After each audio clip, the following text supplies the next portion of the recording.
I hope you all are ready for a night of lemons racing, because here we are at Port Royal Speedway, the Royal Flush of Freedom 312 in Pennsylvania here. Get this awesome shot. I'm joined by some awesome characters here in the booth. Cameron, how's it going?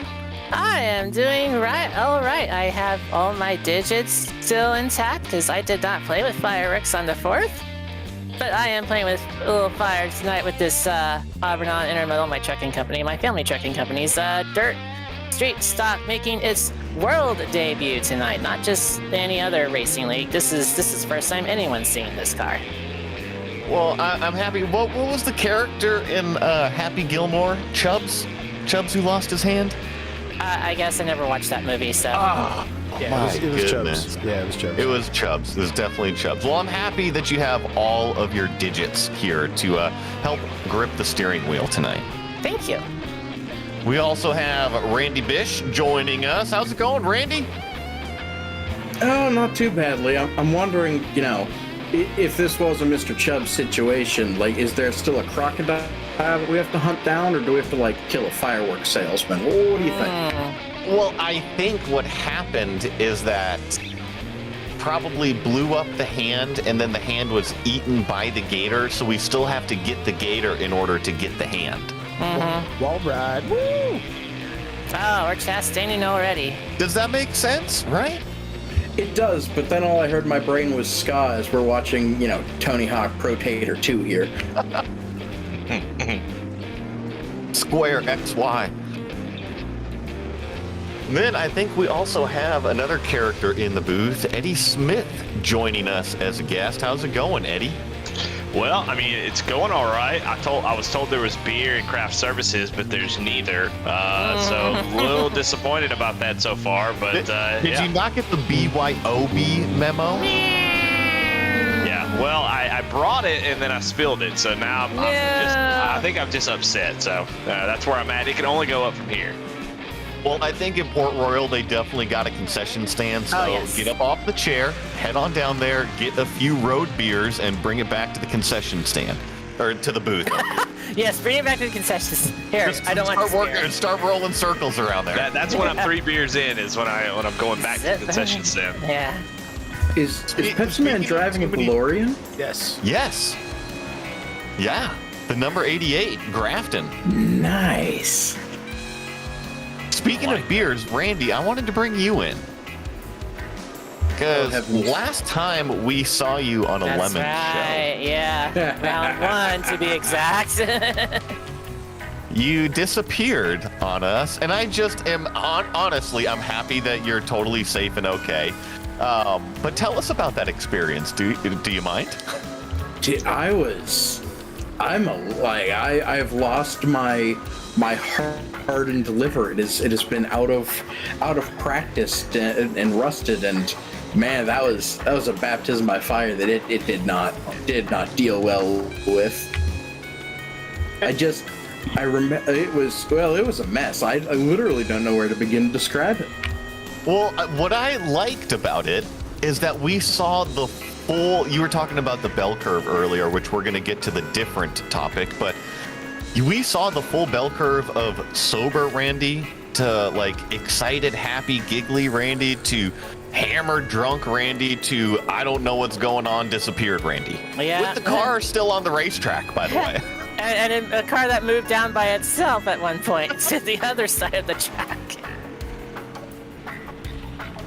Yeah, so funny story. After moving my computer, I just realized that I gigablast. So all I heard there was little things about bell curves and a lot of other adjectives which seem applicable. You went from being, giggly happy to numb face to a ghost. Caleb sent someone from a haunted house in St. Louis, Missouri. Oh, you know what? Hey, Caleb, big fan. I need to bring up the stream on my side of things. My goodness, shame on me. Haunted house. We're going from ears on that toilet. From the toilet at 4th of July to Halloween. Speaking of the toilets, this is the Royal Flush of Freedom 312, isn't it? Yes, right. The Royal Flush of 312. The 312 is not 312 laps, thank goodness, nor is it 312 miles. It is the average cubic inch displacement of the 9 cars that we, not the exact, not these 9 in particular, but 9 different types of cars that are available to race tonight at the Speed Palace. First off is Class A, or as I call it, Class 410. Every car has 410 cubic inches of displacement, like that Sinclair car right there. It just went up and down. Class 357, that is an average of cubic inch displacement. My guy has, I think, 358. There's like 2 that are 360 and 1 that I think is 357. I don't know. And then this class that actually, we have one representative of that class, and that is class 1.3 liter or 79 cubic inch displacement. That is, of course, the Dirt Legend, which has a 1250cc or 1.25 liter engine. And the Dirt Midget, which is not here, has up to 1.3 liters, depending on what you put up front. But yeah, multi-class dirt racing. Just your average run-of-the-mill multi-class dirt racing. Yes, which Maybe Which, not if be a you good idea to if you roll guys snakes. have never seen this before, I mean, what have you never turned on a TV and seen racing? This is what you see all the time, right? I do like that there's a warm up for this. That makes me Yes. smile.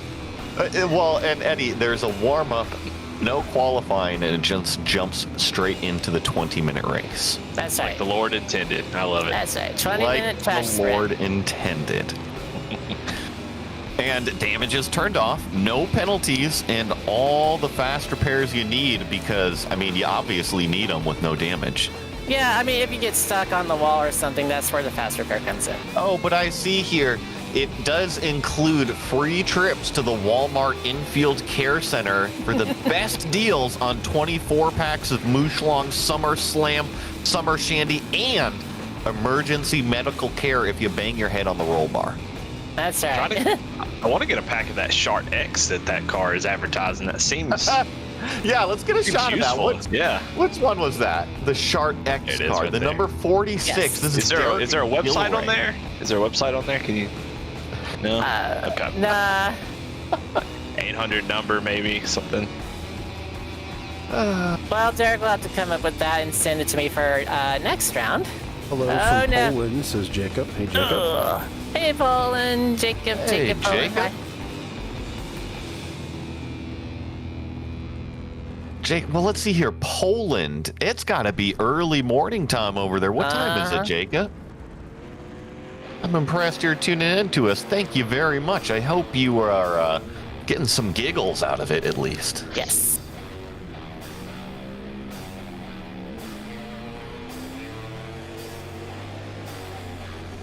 Okay, well, hey, I got off track over here. You talked about all of the cars. We're here at Port Royal.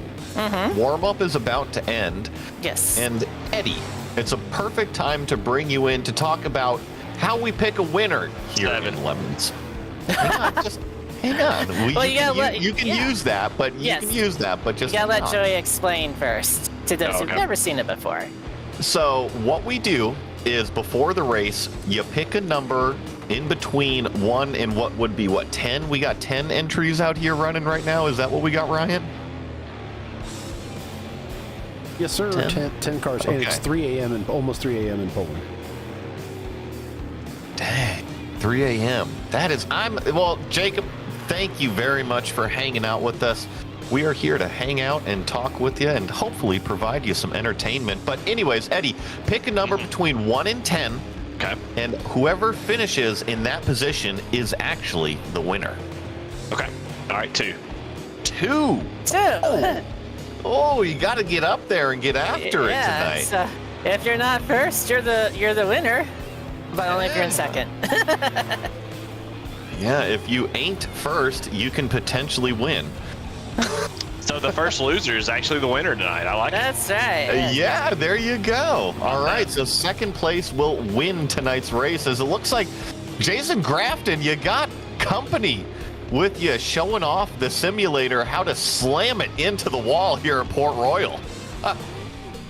It kind of looks like an old family photo the way they're standing. Somebody standing in the back with the hand on the shoulder. I like that. And then with the beer too. I like that. I like with the sips of the beer, true Lemons style for sure. That's right. I Somebody think needs a there's pitchfork back there. That would make it. What were those photos called? Who was the artist that did those? Oh, Thomas Kincaid? Yeah, it would look pretty much like one of those, a modern version. It would be great. Oh, too funny. Well, warm-up is about to end. We got somebody playing Turtle on the back straightaway. Yeah, that's been happening quite a bit. Usually with the 410 class. Eddie, you ever done anything here at Port Royal Speedway on iRacing? I have to admit, I'm not a dirt guy. So when people talk about dirt races, I just usually nod and smile. Kind of like when you don't know the language and someone's trying to speak to you and you're like, I don't really know what you're saying, but I don't want to ask. That's kind of how I am with dirt racing. People talk about Port Royal. I know Eldora and Knoxville, but outside of that, I kind of glaze over and I just nod my head. Well, your voice sounds like you would know dirt racing. I mean, I know all about dirt, but racing on dirt, I don't know much about it. So I will say what's cool, and Ryan, you can pitch in about this too. And Cameron, you spend a ton of time with various leagues and whatnot, but I think what is neat about iRacing is that you can get these opportunities between road racing and dirt racing and oval, all by sitting in your basement, essentially. And I know it's not necessarily going to the real thing, but it is getting to experience the different types of racing, and it is neat that iRacing can do that for you. Oh yeah, indeed. I mean, in meat space, this would be a disaster and somebody would be dead, or maybe more than a few somebodies, but here in the virtual plaza, it's all good. I actually saw on Twitter a clip of some track that had something similar to this. Pretty intense. Really? Yeah. Okay. It wasn't a dirt midget, but there was late models and sprint cars and dirt modifieds. Oh, wow. Can we get a shot of Becker right now? Because he's trying to do wheelies in the number 4. Go ahead, Eddie. I do like those. I don't know if they do them on dirt, but I knew they do it on asphalt. I do like those where it's just like show up with something, and these guys with billboards on top of their cars show up at these open races. That's kind of what this feels like. Yes, there you go. There's some 2 wheels in the front air. That was nice from Becker there. Yeah, and billboards are the proper way to describe the winged sprint cars. Oh, yes. I mean, it literally is a sail, a billboard on top of the thing. And well, pace truck's off, and looks like we're gonna get some racing going. Green flag, I think. Maybe. We're waiting for it. Barney's just patiently just hanging out. Now we got green flag, and as expected, those winged sprint cars already in the wall. Turn 1. We got 2 cars, 2 out of the 10 cars in the wall in turn 1. Honestly, I thought I expected more out of you guys. Well, we've been at this for over... And gals, I'm sorry. Gals. Yes, that's all right. We've been at this for over 3 years now, so we may have actually gotten good, which means none of the silly chaos. Good with the GUD? Yeah, with the GUD. Just... Yeah, when we started this thing in, April 20th of 2020, that's the first race, anyway. We clearly sucked at everything, and then now here we are, over 3 years later, and yeah, and I'm up to 5th, as my crew chief just said, and yeah, it's just, we've gotten good at a lot of this stuff.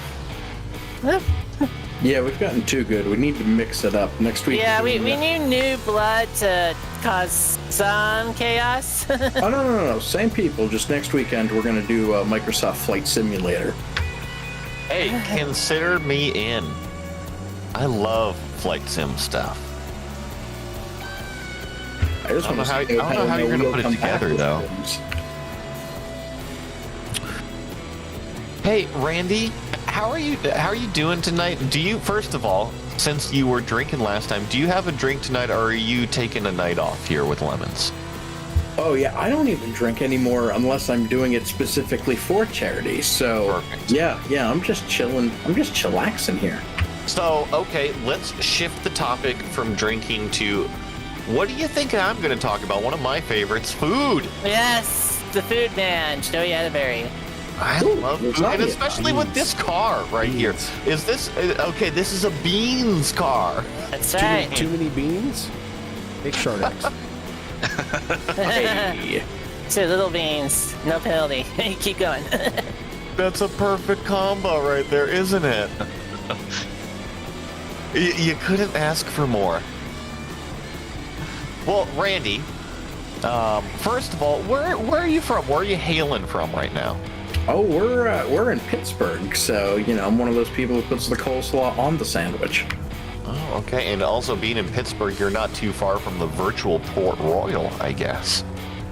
That's over in Amish, Pennsylvania. We're over here in Industrial Valley, Pennsylvania. Yes. They're very different. I see. But the same state. Unfortunately so.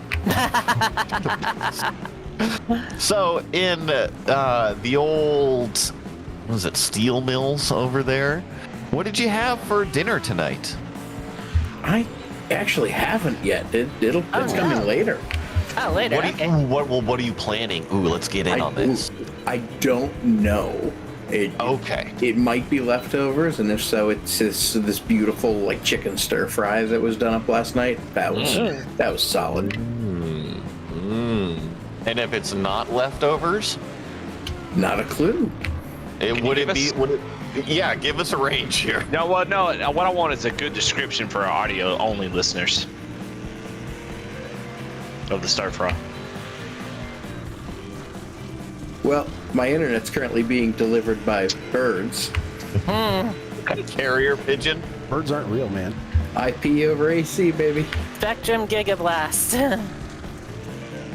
I think what the request was, Randy, was Oh, can you describe maybe an ASMR to our audio-only listeners about the chicken stir-fry and what all is in it?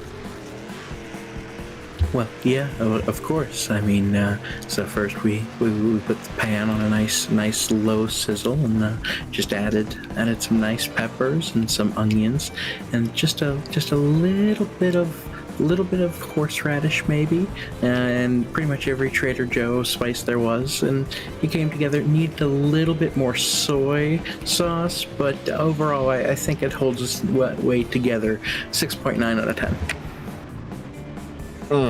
Nice. nice. Flip that plate over and over. I give it about an hour before somebody makes a vaporwave remix of it that I can fall asleep to tonight. Ooh, perfect. Little calm app. Add some rain in the background. Yeah. What is it about thunderstorms and rain that you really can just puts me right to sleep? I don't know what it is about that. I don't know. So I'm in Seattle. We don't get thunderstorms and rain. No. There's a joke in there.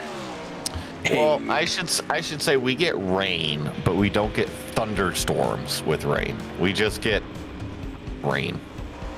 Yeah. Well, it's my lifelong dream to chase a tornado. If you want to know how, Get me in, dude. I'd join you. I mean, if you want to know how from the south I am, chasing a tornado is how southern I am.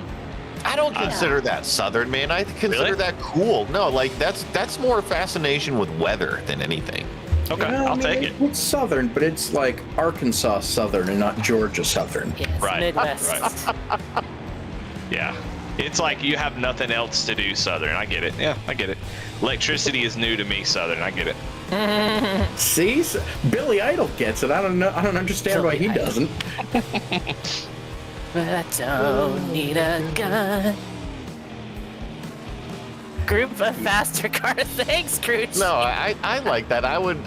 So, what my joke has always been, and it's not really even a joke, but take one of these Pro 4 trophy trucks, right, and just overbuild it. Yeah. Put a fucking turret cannon on the back with like one of the air cannons from like shooting the t-shirts into the crowd, you know? Right, yeah. And you could drive that thing through all the cornfields that you want with what, 1,200 horsepower and a dude in the back in a turret shooting the drones up in the sky to the tornado. Man, that would be the ultimate storm chasing vehicle, right? Call it the Dorothy 3, yeah. Dorothy. Make sure it's painted red and dressed like a Dodge Ram. Of course. Well, I mean, it's a tube frame truck, so you can put whatever body you want on it at that point. So yeah, you could literally have the old 90s Twister Dodge, the Dogue Ram 1500. And then as the spare body, you could have the yellow Toyota. Oh. Right? Because isn't that the first one they wreck? Yeah, it I was. don't remember was, that scene. Yeah. Yeah, they beached it up under a. Oh Lord! And speaking of beaching it, Oh yeah. St. Clair. It's I don't think you're gonna recover from that one. Oops. Yeah, they beat you under that bridge there and off that field, and Helen Hunt was not happy about that. She did not. She really wanted to get Dorothy out there. No. He was a pretty big idiot underneath the bridge, though. She was like, "Oh, let's go look inside this tornado that's right on top of me." And thankfully, who's it? Paxton was like, "No, grab back on here, you idiot." Yeah, I think she was looking for her dad. I think that's how the story went. Dad got swept up in the tornado, turned into paste. Yum. You know, I don't remember that song in the movie, but it's been a while. Well, it was the director's cut. Just got it. Deleted scenes. Yeah. Features the argument about humans being that broke up Van Halen. Okay, let's talk about that, Randy. You were talking about Van Halen? I'd love a comparison here. Talk to the viewers. He's already forgot. He forgot already what it was Or about. is Giga Blasting. Yeah, I think it's his internet. Oh no, speaking of, Kyle Ulrich dropped his midget sprint legend due to packet loss. So we've already seen the beans. What's Ron running tonight here in the 57? Bright blue and yellow. Let's see if I can zoom in on him here. The Mach-E. I love it. And do you see what's on the hood? Okay, nice. The extension cord plugged in appropriately to the Mustang. Is that the new EV model? I think so. Yes, the dirt EV. Yeah, well, you can get a good tax cut for that, so I don't blame him. Ooh, what's on the trunk? Oh, yes. All right.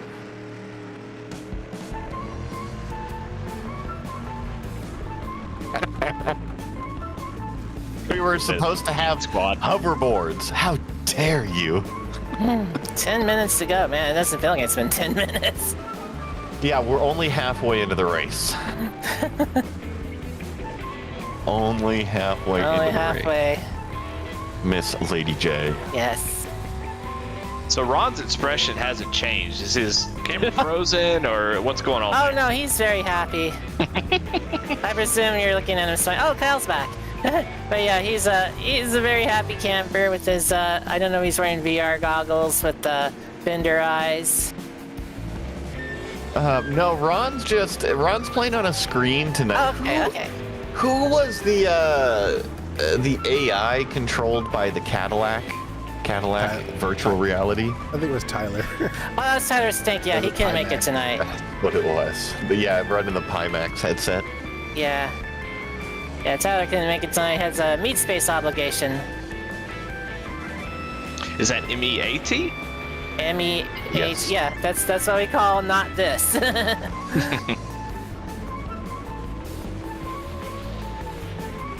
Miss Lady J, what are you on? Triples? Are you on an ultra wide? What are you playing on? I have, I believe, a 27-inch monitor, and that's it. That's all I've got. Okay. Yeah. I was going to ask, Randy, what do you usually play on when you play on iRacing? I'm sorry, I shouldn't say play, I should say simulate on iRacing. Well, with my current internet connection, usually PowerPoint. Yeah, well, I mean, if the birds are actually holding the wires in. If they are, I don't know, just whatever insanity's going on around me. I do enjoy 87s at Monza Oval pretty well, though. Eddie has recently dipped his toe into a better virtual reality headset with the Reverb G2 recently. Yeah, it's been been a lot of fun. iRacing on VR makes you want to throw up, I think, but it's been fun to do flight sims and stuff with. But yeah. Have any of you guys ever done virtual reality in iRacing? Not in iRacing, but someone brought their virtual stuff once back when I lived in a different spot. And I think it was Project Cars. I did the BMW M1 at Bathurst. Oh, that'd be cool. Yeah. How did you like it? It wasn't too bad. I was hoping project cars. Oh, had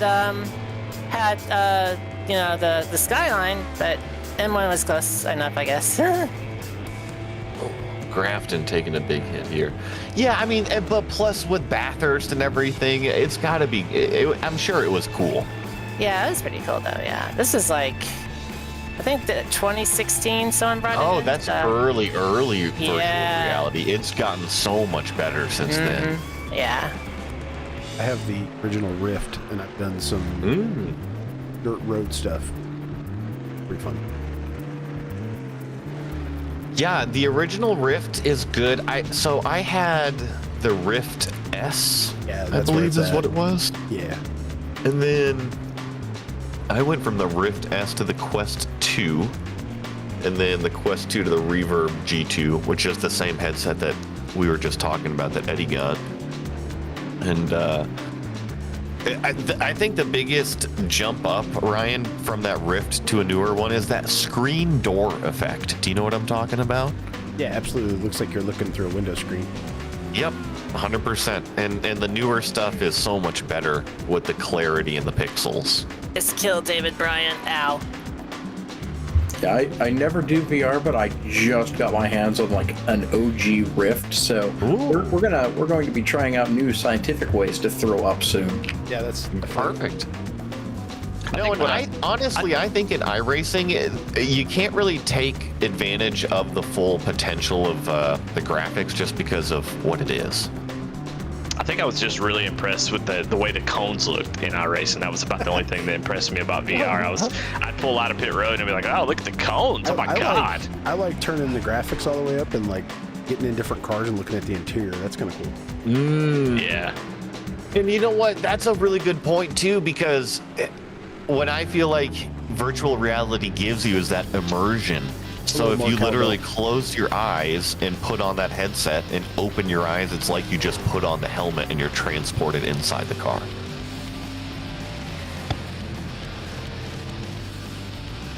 Well, we lost Jay Becker. I think he was a 410. Oh, and I have 5 laps of fuel left. Which means in 5 minutes. All right, so I actually have to pit for fuel. Man, this show's going worldwide, baby. It is sprint cars going not have enough worldwide. gas to go 20 minutes? I don't know, actually. I mean, apparently I didn't have enough gas. Oh, 15-second penalty for speeding in the pits. You'll have that on these bigger jobs. Yeah. So I'm gonna do my best to try to reference back to Twister for the rest of the night if I can. Do it. I love a Twister mode. Good afternoon from the Isle of Ooze. Now, Kerry Ooze was the bad guy in Twister. Russ Wheeler. Yeah, Russ Wheeler as well. Heck yeah. So I mean, Princess also Bride. Robin Hood. Yeah. Oh, yeah. oh yeah, It's he one of his definitely was. greatest roles Princess was Robin Bride. Hood. Yeah. Princess Bride, too? in Princess Bride. Yep, absolutely. And he was in Saw. He was in the very first Saw. He was the that's doctor. right. He's the dude that cut his leg off, right? I Yeah. mean, talk He's about like one of the top Days of B movers. Thunder. Yeah. Hell yeah. Okay, it looks guy. like we're all about to find out we high can't get fructose corn gas. syrup. You'll never guess where he is, but he's everywhere. That's right. He was also in Liar Liar across. Oh, yeah. He was the he other was love the interest. stepdad. Yeah. He Yeah, was the yeah. guy that did the really bad claw. That's right. All right, so it turns out I really like Kerry Ooze all of a sudden. I I remember all of his roles now. Yeah. He's solid. I'll nerd out a little bit. So my grandfather was in show business, and he was a character actor, and it's good to see character actors like that. The other one that I really like that's kind of similar in that is Timothy Oliphant. I'm a fan of. Yeah, I call it Hitman. Correct. Yeah, Hitman. He was I didn't also know- in Justified. Yeah, I didn't know Kerry Ooze was British, by the way.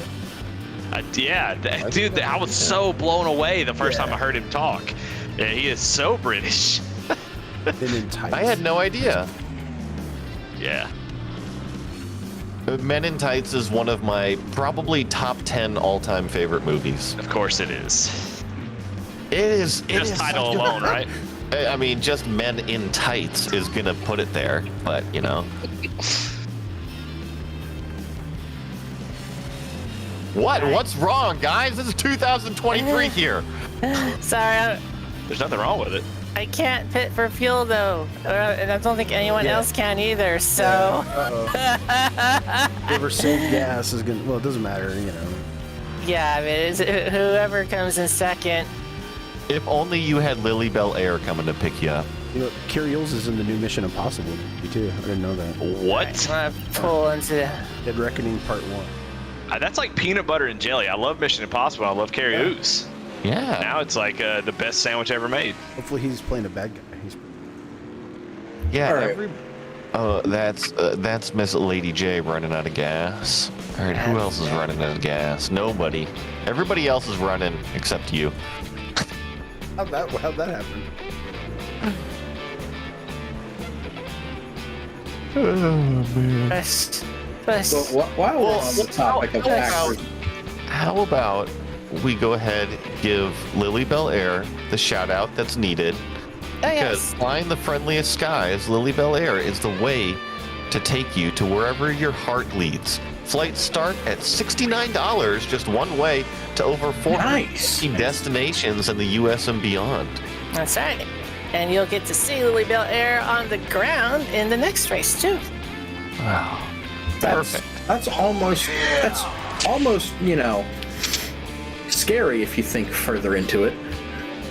Oh no, it's not that bad. Lily Bell Air is the best airline around. Oh man. Too funny. But yeah, while we're on the topic of actors that are just everywhere that you don't quite expect, Michael Keaton. What movie would have been better with Michael Keaton? This is an actual survey. I liked him in the. Did you guys see that McDonald's movie? I think it was on Netflix. No, I'm not a movie person.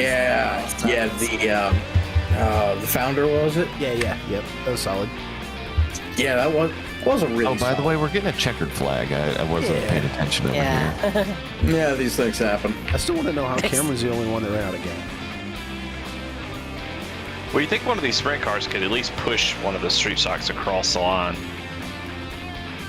Well, I mean, it's easy. The street stock is out of gas because, the 14-year-old nephew took it around to hot dog down Main Street. Yeah. There we go. I didn't secure anything, sadly. Cart just got tipped upside down. You never want an upper decker upside down. Have y'all ever done like a I sack remember relay that race page of before? the Art of War. We've done like a roller derby. Oh no. Where you have somebody in neutral and someone pushing them around? Oh, did you see that one? Yeah. No, but so Eddie, kind of on that topic, I've always wanted to try what I call the UBDB. Okay. Bless you. That's how you have to say it, the UBDB. And it's the ultimate bump draft battle. So basically what you have is two classes of cars, okay? But between those two classes, they have to form one team. So let's say you got like the Mustangs and the Jettas out there, and the Mustangs have to push the Jetta the entire time. If you separate from your partner, what are you really falling asleep on me? Oh, This sorry. is reading like an SCCA rule book. Yeah, you went a little long-winded there. Can we shorten it up just a little bit? Well, Derek Gilvray is the winner, by the way. Congratulations to number 46, Derek. But yeah, the whole point is you can never leave your teammate and you have to push the other car the whole time. Coming up next is the Battle of 1776 at Lime Rock. Oh yeah, I need to change my suit. Hold on a second. Where it is? Changing paints. Okay. Eddie, do you have Lime Rock? Do I have Lime Rock? Yeah, on iRacing. Of course, yeah. Oh yeah, Yeah. You should be able to log into this one if you're Yeah, around. both versions You're of on Lime iRacing. Rock are free. 99, Eric. Night, Eric. Alright, cool. Alright, now we can do the wheel and pedal for this guy. All All right, and speaking of, let's scroll down on these wonderful notes that Miss Lady J provided and see what we're actually doing over here. Race number 2, the Battle of 1776 at Lime Rock Park. We die like men. Yes, no chicane on the uphill part. We just go up the hill and hold on for dear life. And I love this, the battle, like, it is the Red Coats versus the Patriots, the Aston Martin versus the Corvette. This is perfect. I love it. Yeah, I held this battle about this time last year, not in Lemons, but like an unofficial Lemonsy event. And Tyler Singh insisted we get Road America because America was in the name. I wanted it in one of the 13 colonies because, but yeah, here we are in one of the 13 colonies, Connecticut. So, may I suggest that in the future battle, we also add on the Patriot side some Pro 4 trucks or something of the sort? Pick up trucks. I wanted to keep it to just the 2 GT1 cars. If there were any more GT1 cars, that'd be great. Let's see, options. Now I gotta set my wheel and pedal up for actual driving. Well, we are here at Lime Rock Park. Great shot here of Lime Rock. Have any of you guys ever been to Lime Rock? I have not. Nope. Negative. Man, well, let me tell you, I think a lot of people enjoy the racetrack, but there ain't much around. And up in the Northeast, everything is very old. So if you like old stuff, like old bed and breakfast, like old colonial style stuff, I guess it's cool, but that is what's around Lime Rock Park. Yeah, Lemons taught me that I hate driving to New England. Like, it is literally my least favorite place to drive in the whole world. Tons of tolls. So we were going to New Hampshire a few years ago, and their rest stops close. So I am desperately looking for a place to stop and use the facilities. And I finally find this place. It's like the Casa Bonita of highway stops in New Hampshire, and they've got water features and a Mexican restaurant. And I go in there. What did you say? Casa Bonita? Yes, it was the Casa Bonita of highway stops. I saw an article. They're actually reopening. Gary Parker and Matt Stone are reopening Casa Bonita. Oh, hell yeah. I didn't know this was an actual thing. Yeah, Casa Bonita is real. Oh, okay. All right. But yeah, so I go into the Casa Bonita of, rest stops, and the only person there working the store is dressed like the conductor from the Polar Express, and in stage makeup, and I don't know why, and I didn't ask. So yeah, driving New England sucks. Well, how does it compare to a Buc-ee? So is this a Buc-ee safe space? I've never experienced Buc-ee's, but I hear positive things, so I'll allow it. Well, if you like barbecue or if you like breakfast burritos, depending on the time of day, you really can't beat. I mean, I don't know if that's a gas station, more of just heaven with gas pumps, in my opinion. Oh, do you have Wawa down at you, Eddie? No Wawas. So I Same will. thing. Similar. Eddie Smith, Yeah, I mean, Ed Smith. Buc-ee's, Sheetz, Wawa, I think they're all comparable. Hey, it's me on the track. Ed Smith. So this guy, I mean, obviously, just it's me, but just even less brain cells. Oh my god. Ryan, what were you gonna say? I heard you pitching in. No, I said Eddie Smith meet Ed Smith. All right, I am back. Over the crest of Lime Rock. Okay. These cars actually, they look really good, don't they? For an old scan, an old model, they look pretty dang good. Yeah. All right, let us change the music from local on the 8s to fuck Euro beats. So all metal. What did the Beats ever do to you? Well, okay, so one time someone asked me, does Eurobeat make me drive faster? And the answer is no, it doesn't. It makes me want to shoot the stereo. It's from Initial D's Nuts. It's some like meme where like anyone who plays a racing game, like, come on, man. That ain't me. Hey, now, Eurobeat, driving with Eurobeat's pretty fantastic, especially through snow. Well, I thought you said fuck you're obese. I guess that's not. Oh, okay. that's Yeah, that was going to be my next question, but first I had to get through Initial D. Yeah. All right, here we go. Let's warm up now. Oh yeah! Bonesaw is ready. Bonesaw. Bonesaw is ready. No, that's not the outfit. What does it say? It's you and me. Choose new paints. I think the only thing better than Macho Man's cameo in Spider-Man is Macho Man referencing his cameo in Spider-Man on his rap album. Oh God! Macho Man has a rap album? What? You don't know about did, this? yeah. Oh. Yeah.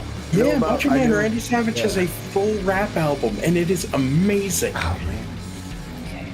That does sound amazing. Speaking of random celebrity topics, we were talking about food earlier. You guys know that Coolio has a cookbook? Oh, I did not know. Huh. Yeah. You can What's get it it on cooking in there, you Amazon. think? So You have an example? it's called Cooking with Coolio. I believe it's something like 5-star meals at a 1-star price. I think it's something like what the title is.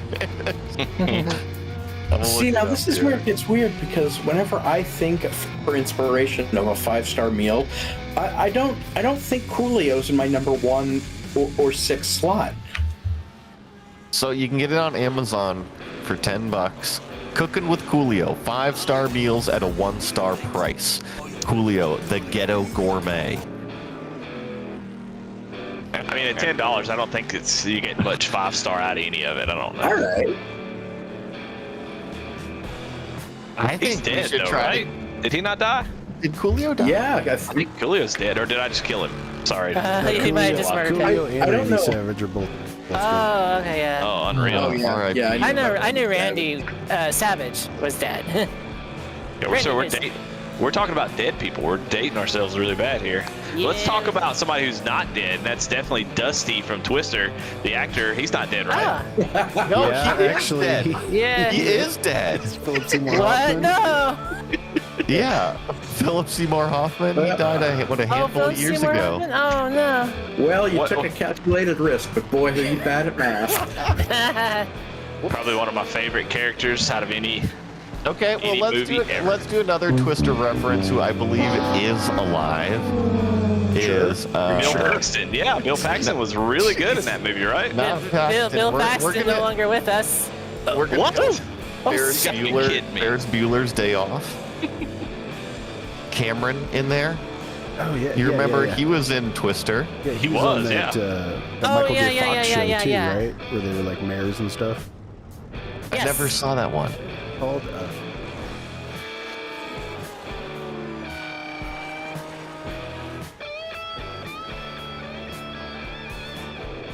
Well, and speaking of Twister again, I really enjoy the movie. It has a very impressive cast in it. I mean, it's one of the best movies ever made. Now they are making a sequel, which I'm a little concerned about. If I'm honest. Yeah. I mean, you know, name on 2 hands great sequels. I mean, the first one that comes to my mind is Terminator 2: Judgment Day, which I don't know if there is a better sequel out there, but yeah, it makes me a little In bit the nervous. prime time of like basic CGI and action, Terminator 2 was phenomenal. I mean, as far as time travel stories too, it's still pretty dang good. It holds up. I fear that Twister is going to be way too much CGI, modern CGI. And it's not going to have Dusty, which No. But it might have cows. It might have cows. And cows are eternal, yeah. All right, I'm gonna pull off here because I need to see You my know own what the chat. biggest tragedy of Terminator 2 was? What's Talk to me. Talk to me. That it was possibly one of the greatest sequels ever made. Like, you had Arnold Schwarzenegger and you think that he's coming to kill, John Connor, and suddenly, like, he saves him. That is such, like, an absolute twist. And, it's something they kept very secret until they put out the video game, like, a couple weeks before, and the video game totally spoiled it for, like, the country. Yeah, did the trailer spoil it too? I think the trailer actually spoiled it too. The original movie trailer, I thought, was, nice and, kept it under wraps. I think it was like the ad for the video game that gave it away. I might be wrong, though. That's We interesting. might I both never be knew right. that. It's also possible. Like, whenever the technology for precision lobotomies really, hits its stride, I want all of the Terminator memories taken out of my brain just so I can experience them again. Yeah. Except for Salvation. Don't forget that one. Yeah, I've not watched any Christian Bale. Terminator after Terminator 2. Yeah, I forgot Some about of the newer Terminator movies have been pretty bad. I enjoy them for the fact that they're Terminator movies, but some of them have been pretty bad. Oh, I mean, once you make 2, where do you go from there? Ask John Connor.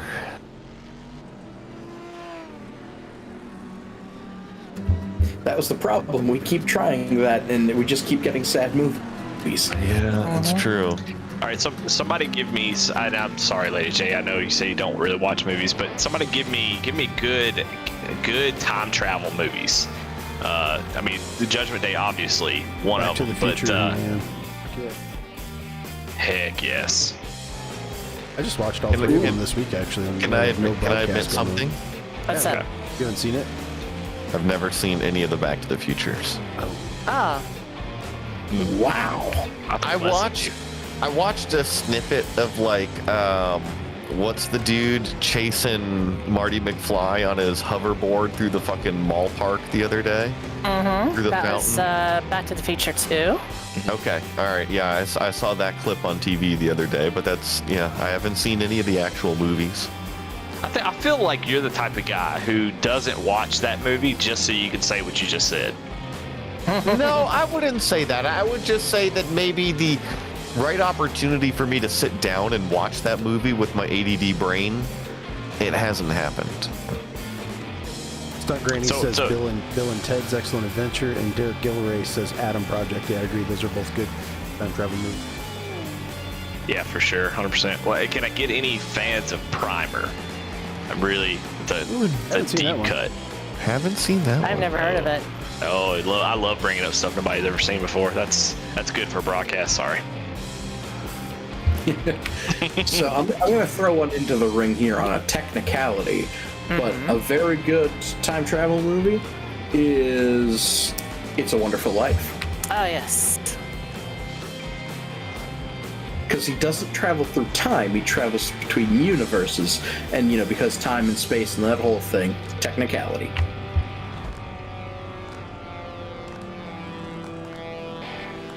Now, if we're talking about time travel, we should talk about Forrest Gump because it really travels through a lot of time through the entire movie.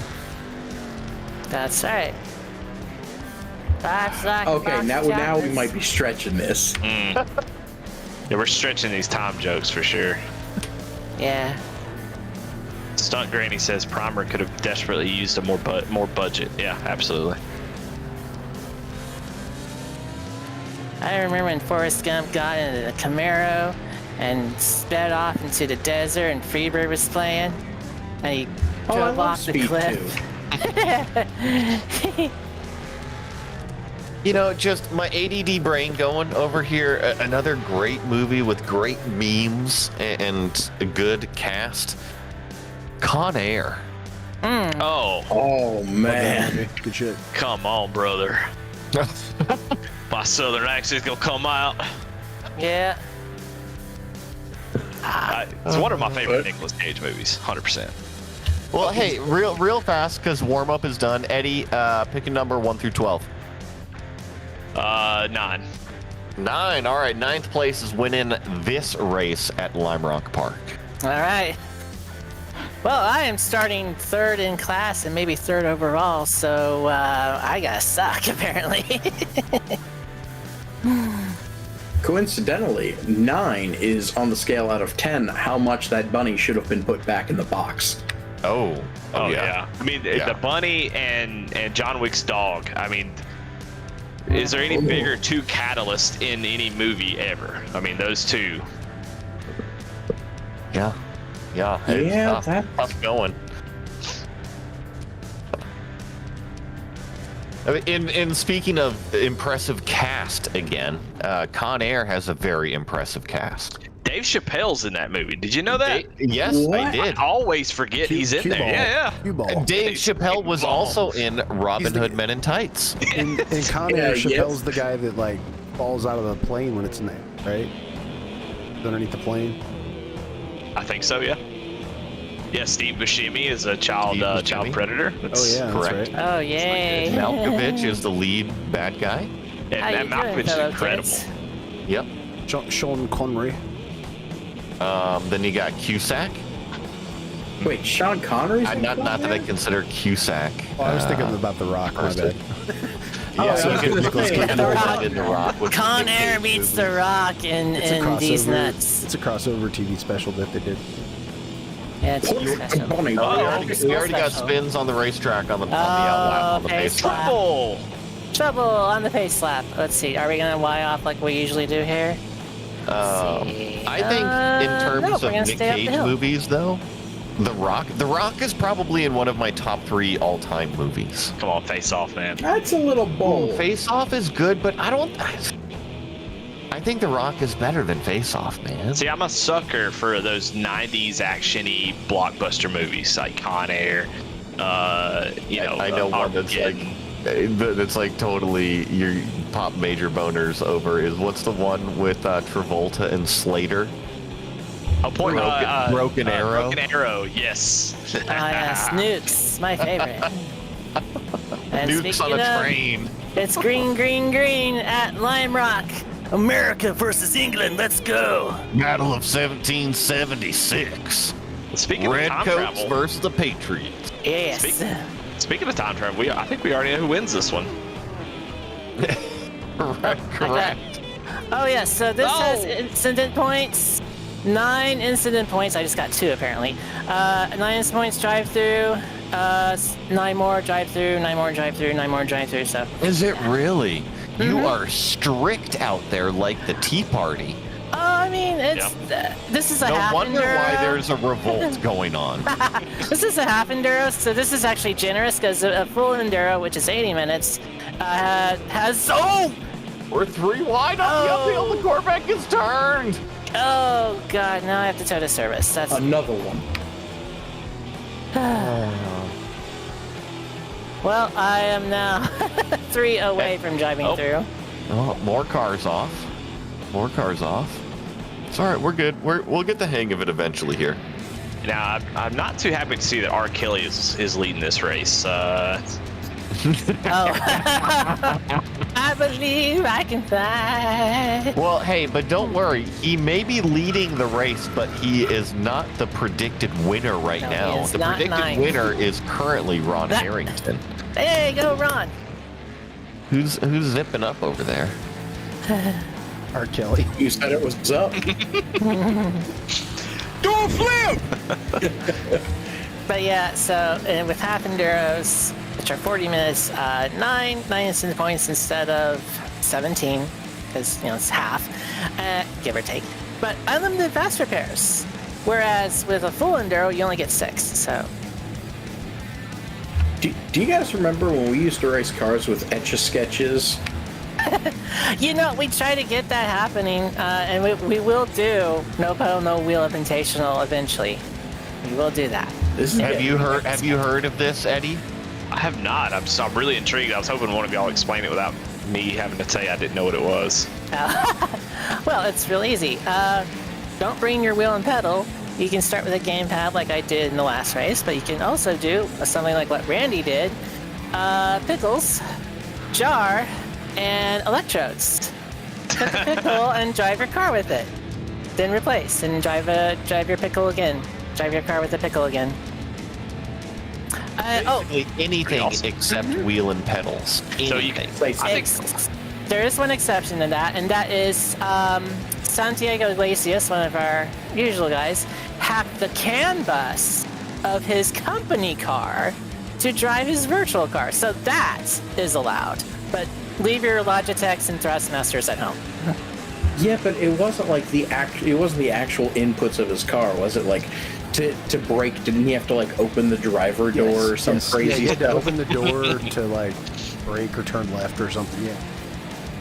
Dimmer switch was doing something. He none of the usual inputs, but yeah. Well, yes, I you can remember still that do was that. crazy. I'd like to do some sort of voice activated thing. We've had instruments. Yeah, we've had French horn. And That's right. We had sax. Tyler Stink. We had a guy using saxophone to drive his car, and his roommates got so pissed at him. Yeah. That's amazing. Oh yeah, and I think there was one time, I think it was Jason, Stunt Granny, who drove the car blindfolded while someone from Ecuador or wherever gave him directions. I like the time that Randy drove and he was using the YouTube stream, which is 30 seconds behind, as his see what he's doing. Oh my god. Yeah, that was like an even. That was it. We were innovating, and then of course the good. the pickle with the electrodes that you had going. Yeah. Yeah. Well, and then I took the Arduino setup that I needed for the pickle, and I applied it to a shotgun to race with for Dick Cheney Hunting Safety Day. That's right. Oh yeah, and someone tried. that. Yeah, someone tried to drive their car with a Shih Tzu. That's right. Oh yeah, that's right. We Yeah, had they an put up- accelerometer strapped to a dog. It didn't work. I'm making a realization here. I've been playing iRacing wrong all along. We've been telling people this for literally years now.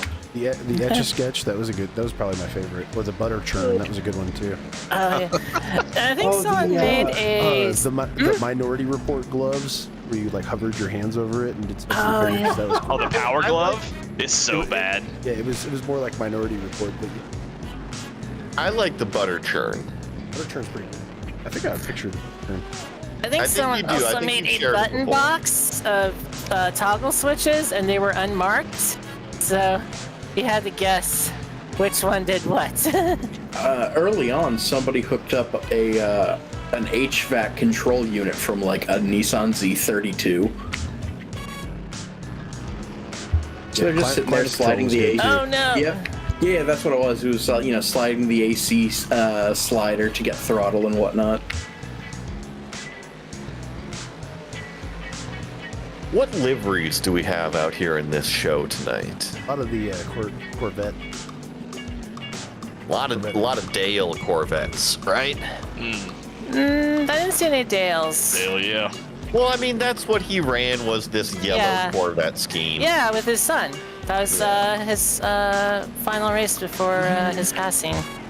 Well, Dale ran a few times in the Corvette, but yes, you are correct with the last one. Yep. Yeah. Ooh, speaking of Dale lasts, do you know who the last person Dale ever met before he died was? I mean, I don't want to sound terrible, so I'm not going to say what I'm going to say. Go ahead. Frankie Muniz. Oh. That's right. He's in ARCA now. Oh yeah, that's right. He drives a Ford Mustang in ARCA. Well, and I mean, that makes sense too, because Frankie, I mean, R. Kelly's in I got trouble. to. Oh, R. Kelly is. Again? Yes, but what else is new? Go in the closet. No. Yeah. Well, Frankie had a small professional motorsports career back when he was like a teenager, early Yeah. 20s. Formula Atlantic, right? Yeah, he did some Formula car stuff. Back when I was racing Volkswagen Jetta TDIs, he was doing that Formula stuff. Yeah. So what was that? It was like Yeah. late 2000s. Yeah, I know. Abbott Swanbrook has said that he had a very big accident at Mid-Ohio, and that's what put him out of racing for a good while. And then he got in ARCA. And he did well. He finished 7th yesterday. Yeah, I don't know too much about his history. I know from seeing like some stuff he's had some I believe some knocks to the head or some memory issues. So Yeah, I would that's- doubt That's one of the reasons why he stepped away for a bit, for sure. Well, I mean, if I had Malcolm in the Middle residuals, there's no doubt I'd be in ARCA series. Oh, not to mention all the other stuff. He does not pay for the ARCA stuff with the Malcolm in the Middle money. Really? The Malcolm in the Middle money went into like real estate in California, and now he's apparently the parking lot king of the West and makes way more money with parking lots than he did on TV. That's amazing. It's sad, but kind of amazing. Yeah, like he's a fun Wikipedia page to read.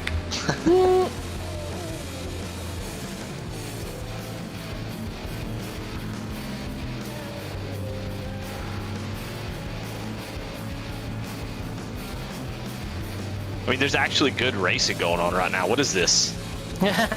Like I said, 3 years of doing this, we're all gonna get good eventually. Lime Rock is probably one of my favorite road courses. It's just, there's any car you put on it's good. There's so few tracks that you can race pretty much anything on, and Lime Rock can really, I mean, you can put almost anything and be fun. Yeah.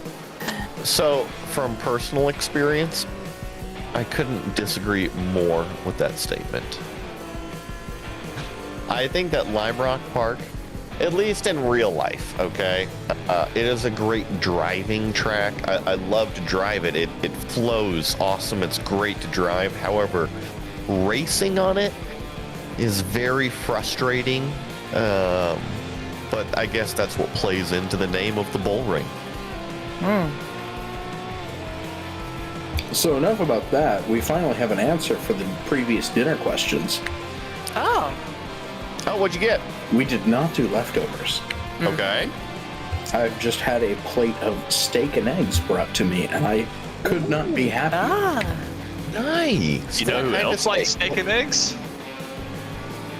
Well, let's see. It's as far as steak, it's I don't know, probably some sort of whatever steak, like flank, something like that. I didn't really look at what we got, but as far as the eggs go, we are, as the Yinzers call them, dippy eggs, or maybe a little past dippy. So we're feeling pretty good. It's a combo I wasn't expecting, but works well. Nice. Grade A eggs, huh? If we're gonna stay on the food topic, because I love the food topic, I could go, and it's also right up Randy's alley over here, kind of on the same path. I could go for those steaks from Grandma in Twister. Oh yeah. Roll it back to Twister. Damn right, I'm back to That's what my Twister. wife makes the steaks and cast iron. That's what that. Oh, Yeah, I love the joke. The joke is my favorite. Did you guys see the cows out back? They say no. He goes, oh, no. You guys are gonna make me watch this movie for the first time since like 2011 tonight. Oh, God, brother, so if you good. turned it on, I could literally recite it. I have a bit of a cinephile brain like that as well. I can remember movies pretty much by the script. Alright, so I have to do a drive-through now. You could show me pretty much any scene of a movie, like a clip it, like a scene, and I can tell you what it is, where it's from. Okay, we'll wait for David Bryan. I think Galaxy Quest is like that for me. Ooh, that's a throwback right there.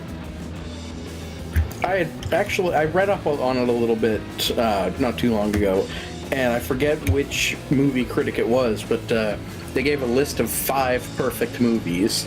Like one of them was Godfather 2. There were like 3 frou indie whatevers, and then one of them was Galaxy Quest, and I totally get it. I think Galaxy Quest is very underrated. Oh yeah, it's a phenomenal sci-fi movie on its own, like before it even starts to parody the genre itself. Is that the one with Tim Allen? Correct. Yeah. Sigourney Weaver. And everybody, like, all of the actors for their roles are pretty much playing themselves. Tony Like, Shalhoub. Oh, okay, yeah. so we're going to talk about great actors in this. Isn't, Alan Rickman. Yes, you took the words right out of my mouth. Alan Rickman, the Shakespearean born and bred stage actor playing a sci-fi character who was a born and bred actor playing a sci-fi character. Man. Hans fucking Gruber. Yep. And also Professor Snape. Also true. One of my favorite bits of his work was there's a video of him sitting at a table and drinking tea, and then he flips the table over. It's that, but it's like a 10-second clip, but it's been extended to like 7 minutes, so it's incredibly slow motion, and it's very powerful. Because it's perfect. Like, he makes eye contact with you about a minute and a half in, and it was done with, you know, like 3,000 frame per second camera, some silliness like that. Did you know, speaking of Alan Rickman, did you know that his first ever movie role was Hans Gruber? Ah. I know that. Oh yeah, He fucking killed it. Like, talk about one of the best villain roles of all time in an action movie. Well, and then that face of surprise that he makes whenever he falls off of the building. Like, oh no. Yeah, that is legitimate surprise because they dropped him off of the harness on the count of 2. Yeah. Yep.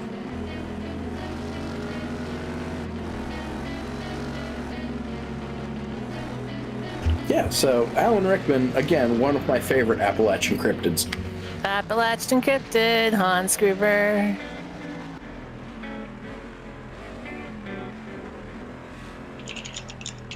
I'm sorry, I'm seeing Cannonball. Oh, Cannonball with David Carradine. I was thinking Cannonball Run with David Carradine. Oh, yeah. That's very different.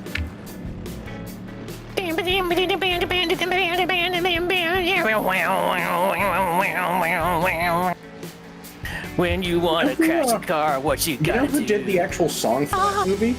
Yeah. What's that now?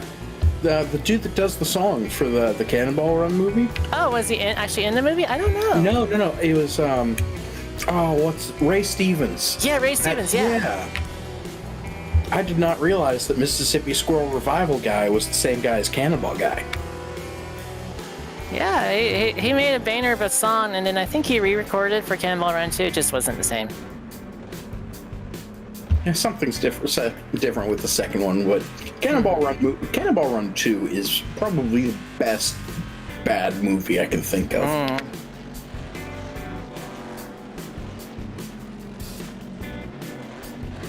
Like, if you're judging a movie based on the standard criteria of, you know, plot, character development, settings, whatnot like that, it's terrible. However, if you judge it off of how much fun it is, it's like the 8th wonder of the world.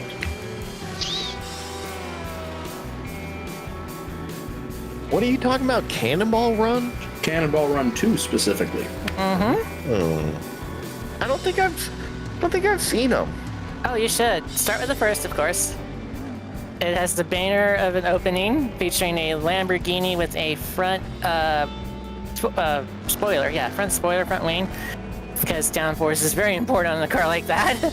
Outrunning a Pontiac Firebird Interceptor. And 2 laser diving to Lambo. And are you familiar with the premise of the movie? I mean, not really. I mean, I know what the Cannonball Run is, but I don't know if that... I mean, because when was this movie made? In the 70s, wasn't it? Yeah, late 70s, I think. Yeah. But yeah, just to still turn that premise of the original Cannonball Run into a comedy with Burt Reynolds and Hal Needham directing, and that's the movie. It also has some of, like, literally the same people that did the Meat Space event and the movie.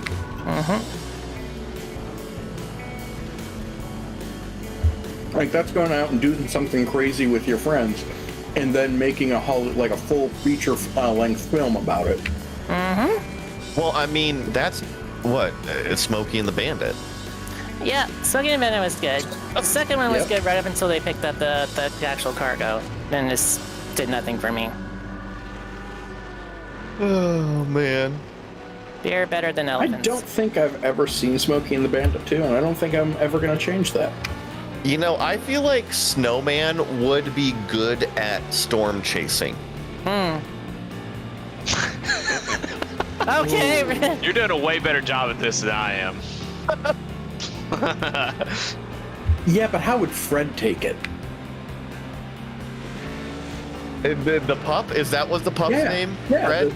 the dog I think Fred would be totally fine because Fred would get steaks all the time. He'd be happy. He'd be getting gas station food.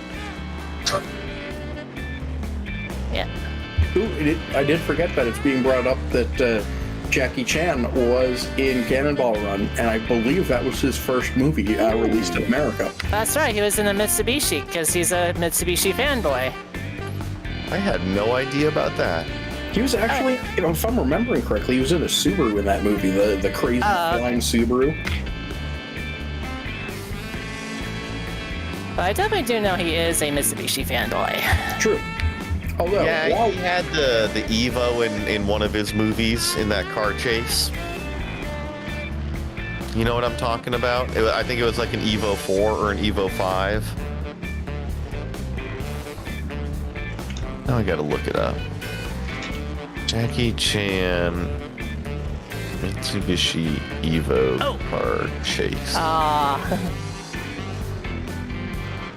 Yeah, it's from the Who Am I movie, 1998. It looks like an Evo 4? Yeah, Evo 4 it looks like.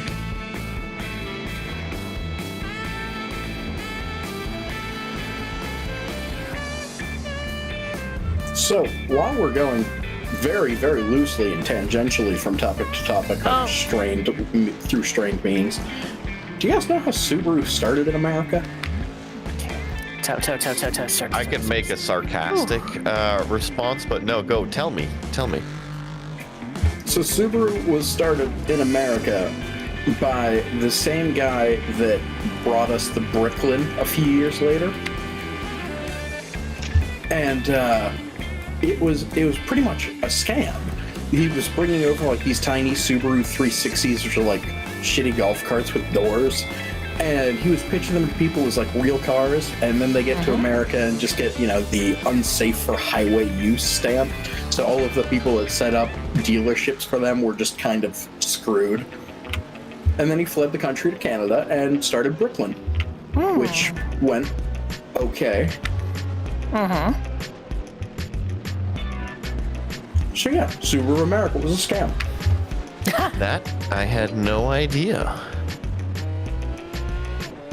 Interesting. You learn something new every day, folks. Indeed. Yeah, I feel as if you're tuning in to try to kill off some brain cells, I feel like every now and then we got to try to dump some back in there. Yeah. So I feel like what you're telling me is the guy who started Subaru of America was very much like Kerry. How do you say his name? Kerry Ewes. He was in it for the money, not in it for the science. Yeah. Yeah, but Kerry does a good job with their job. They put out a quality product. I see them going that way, sir. You think we should turn? Yeah, like somebody you really respected. Dude, okay, but let's go back to Twister. How legit was that little convoy of Dodge Caravans that they had? It was really impressive. In the 90s, I mean, that's a presidential motorcade, in my opinion. Right? Yeah. I bet they had reinforced doors. They were just, they flew really good, too. It was like Air Force One and the motorcade all in one. Wasn't it like an old F-350 that they were driving in? Ooh, Lady J, are you okay? No, I was trying to come back in and start my flag. That's probably not gonna happen now. So I'm just gonna let you know. Usually when you're stopped just over the crest of the hill at Lime Rock Park, it's a danger area. Yeah. I smacked the wall and then I tried to pull off, and I guess that is not a place to pull off. I didn't want to get in traffic, but I got trafficked anyway, and all right. We're watching your impressive replay right now. Oh. Let me see. Let me hop back into y'all. Yeah, this looks like a video that would probably be uploaded to Live Leak. Oh, yeah, so that was my first hit, yeah. And then I smacked the wall, and I thought it was okay. You slipped on the clibbins. Clibbins. The clibbins. Ugh. Let's see. Yep. Yeah, those are wall clippings right there. Oh, I think it was the grass clippings that slid her out into the wall. Well, it was a pretty good chip because you got on the green, so that was good. Yeah. Okay, there you go. Golf reference, yay. And I mean, and technically, we're going to bring this back out. It wasn't an unsafe rejoin on your part because you technically never actually left the circuit entirely. And you still get to go back to the pits. Yeah, I'm telling you the service right now. Let's see. Apparently I can go now. All right, what's going to happen if I leave? Right now, P9 is Derek Gilray. I know that we've still got 16 minutes left, but if he pulls off 2 for 2 tonight, I think there's some hacking going on. Elite wall hacks. Screen watching. All right. Ooh. Okay, all right. So we're going to talk about the livery here for a second, because are you folks seeing this Spice Girls livery on the side of the number 11? It is good. Wow. I think that might even be from the Spice World movie. All right. I think so. They have cameras. Derek, here's what I need for you the next time we bring that livery back. If you want to be my lover.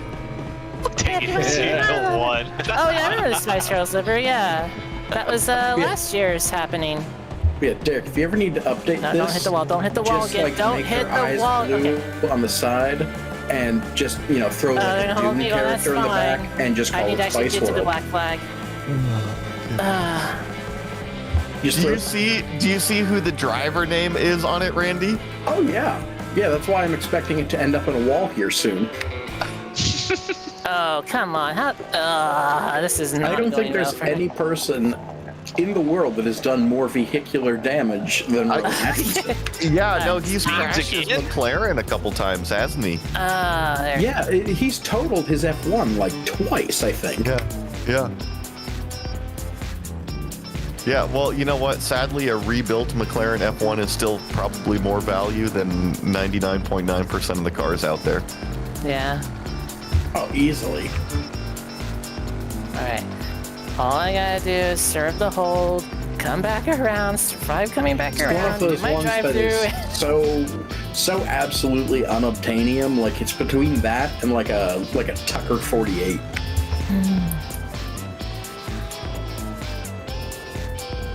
So if we're going to stay on the Spice World theme, but also draw cinematic parallels to it, you know what is actually a pretty humorous movie? Josie and the Pussycat Dolls. I had the poster, but I never saw the movie. It's okay. It's an amusing one, and it's in the heyday of that 90s era. Josie and the Pussycats walked so Scooby-Doo could run. Yeah. Well, Good shot I got of Jason Grafton here. I got a deep cut for a movie, and if y'all seen it, I'm gonna be so thrilled. What about a They Live with Roddy Piper? Is that not Rowan Rowan Atkinson right there? It is Rowan Atkinson. That is Rowan as the helmet. Atkinson on the helmet. It's very creepy. It's terrifying, actually. Yeah. Oh, it's worse outside the car. Yes, it's very terrifying outside. Oh my God! It coming through the shadows right there. It's like flashing in and out. It's reading my soul. Eddie, no, I haven't seen that one. It's actually the movie with the longest fight scene in cinematic history. That's why South Park reenacted it. Yeah, yeah, exactly. All right. Did I start my I black had no flags? idea. I guess I did. All right. Well, because I don't have any black flags anymore, so. Group of fast. If you guys want to talk about Atterbury family history, have you all seen The Birds, Alfred Hitchcock? Oh, naturally. Nope, but I've seen the Thornbirds. Well, that's a different one. differences. Yeah, it's a very different movie, yeah. Yeah, my grandfather was the sheriff in the movie The Birds. Oh, okay. Oh, sick. There we go. That's better. Don't hit the wall on the hill. This is why Nate Levine called this the We Die Like Men configuration of Lime Rock. There's no chicane to slow anybody down. I see Striker Red, Josie and the Pussy. Yeah, they had a ton of name brands. Like I said, I think that movie is an underrated kind of movie. It's very pop culture. Holy shit, 3 wide. It's a chick flick, but it's pretty funny. Do you guys remember, like, the actual songs that Cartoon Network put out with their music videos and their commercial breaks in, like, the late 90s? No, Because they did one for Josie and the Pussycats, and it's an absolute banger. But you know what lives rent free in my head is those CDs they used to sell on Nickelodeon late at night. Y'all remember Pure Moods? Oh, Time Life, yeah, all that stuff, yeah. Enjoy the silence. Yeah. Turn to innocence. Stupid. Oh, no, no Corvette, no Corvette. Oh. I wonder how bad my right side's damaged. Currently, I tapped the Corvette. When you said the CDs, my mind shifted to what were those compilation CDs that were always being sold? Well, that was one of them, Pure Moods. Now that's what I call music. Oh, yeah. Yeah, I think like Now Hits or something like that. Yeah, now that's what I call music. And then it was Yeah, just okay. Now. Yeah. I remember I got in big trouble one time because I had a Now 4 CD because my dad said it was secular music. Oh, yeah. let's see what's up. Yeah, Hold on, now we gotta look what's on it now. had Backstreet Boys, Britney Spears, and Train. One of my favorite songs. Oh boy. Yeah, the devil's music. Okay, he might have Joe, had I wanna know. All right, I'm looking at the track. Joe, list. I want to know. All right, taking a look here. What do we got on Now 4? We've got Smash 10 minutes Mouth, to go. obviously the work of the devil. I think Blue by Eiffel 65 is on there. Yeah, Blue. Lenny Kravitz as well. Yeah, Alright. yeah, Lenny Kravitz was on there. Macy, I think, was on there. Yeah. Hanson, but not that song, is on there. Kind of in that same time frame, Du Hast or Rammstein is in that era, you know? Yeah, You guys know Du Hast, don't you? Yeah, it's a song that the best version of it is done by a little Ukrainian band who are completely topless except one guy in a tie. What I love about Du Hast is like it's got the 3 words, right? And you can replace them with live, laugh, love. Yeah.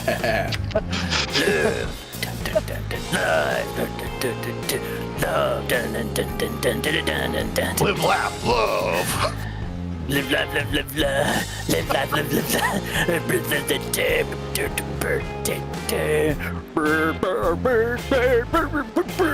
live, live, It works well. Yeah, doesn't that's it? right. I kind of like that everybody kind of backed up and got out of your way for that. I liked it. That's what they do for me. They back that ass up for me. Yep. Another great 90s classic. Yeah. Is that by Joe, too? No, that was Juvenile. Oh, Yeah. Oh, I just saw the in the chat the link to the Macho Man Randy Savage music video, which is again a banger. I broke my tailbone to TLC's Don't Go Chasing Waterfalls while skating in a skate rink. Oh my. Oh, now that is a story. Yeah, hold on. Now we're gonna need some details on this one. I think I tried to fit all the details in that one sentence. I don't know if there's much else. No. So, because Don't Go Chasing Waterfalls. Now, Eddie, you were born, what, 87? You said? Okay, That's right. so you're mid-30s, so that would put you, like, middle school at this point. Right? It's essentially when you would go to a skate rink Okay, and now Middle school, was right? this like a school where you trying to impress a girl? I don't know if I was ever trying to impress girls more than just everybody. You know, it's just trying to somebody noticed me at all. You know, but yeah, I don't know. I think I was just trying too hard, and honestly, when those 3 girls start singing, and I was a bigger guy, so very top heavy, kind of like a van on skates there. Very much a Dusty from Twister. Yeah, and Very so much a dusted from Twister. That was my first thought as well. So whenever I tried to, I got into the music a little bit, skates come right out from under me. Man. Funny enough, I could never rollerblade. Everybody around me was rollerblading, wearing Jinko jeans, but never could rollerblade. Could only roller skate. You had the old quads, the side-by-sides, huh? Yeah. So when you do a crossover in those, the girls come running, let me tell you. Yeah. I'm starting to think Darwinism might not work anymore. Okay. Darwinism broken. Come back later. So, talking about skating rinks, one of my friends, his name is Jim Johnson. He's a Grammy winner. Very successful music producer and songwriter. But how he got his start was back in the late 80s and early 90s with hip hop. But he talks about growing up in Florida and going to all the skating rinks back then. And that was like the thing to do. Like, you don't go to the club at night, like you go to the skating rink on a Friday and Saturday night, and like you go and skate. And how much of a different time would that have been, you know? Does that not sound like a good idea, Eddie? Does that sound like another just broken tailbone to you? Touched my first boob at a skate rink.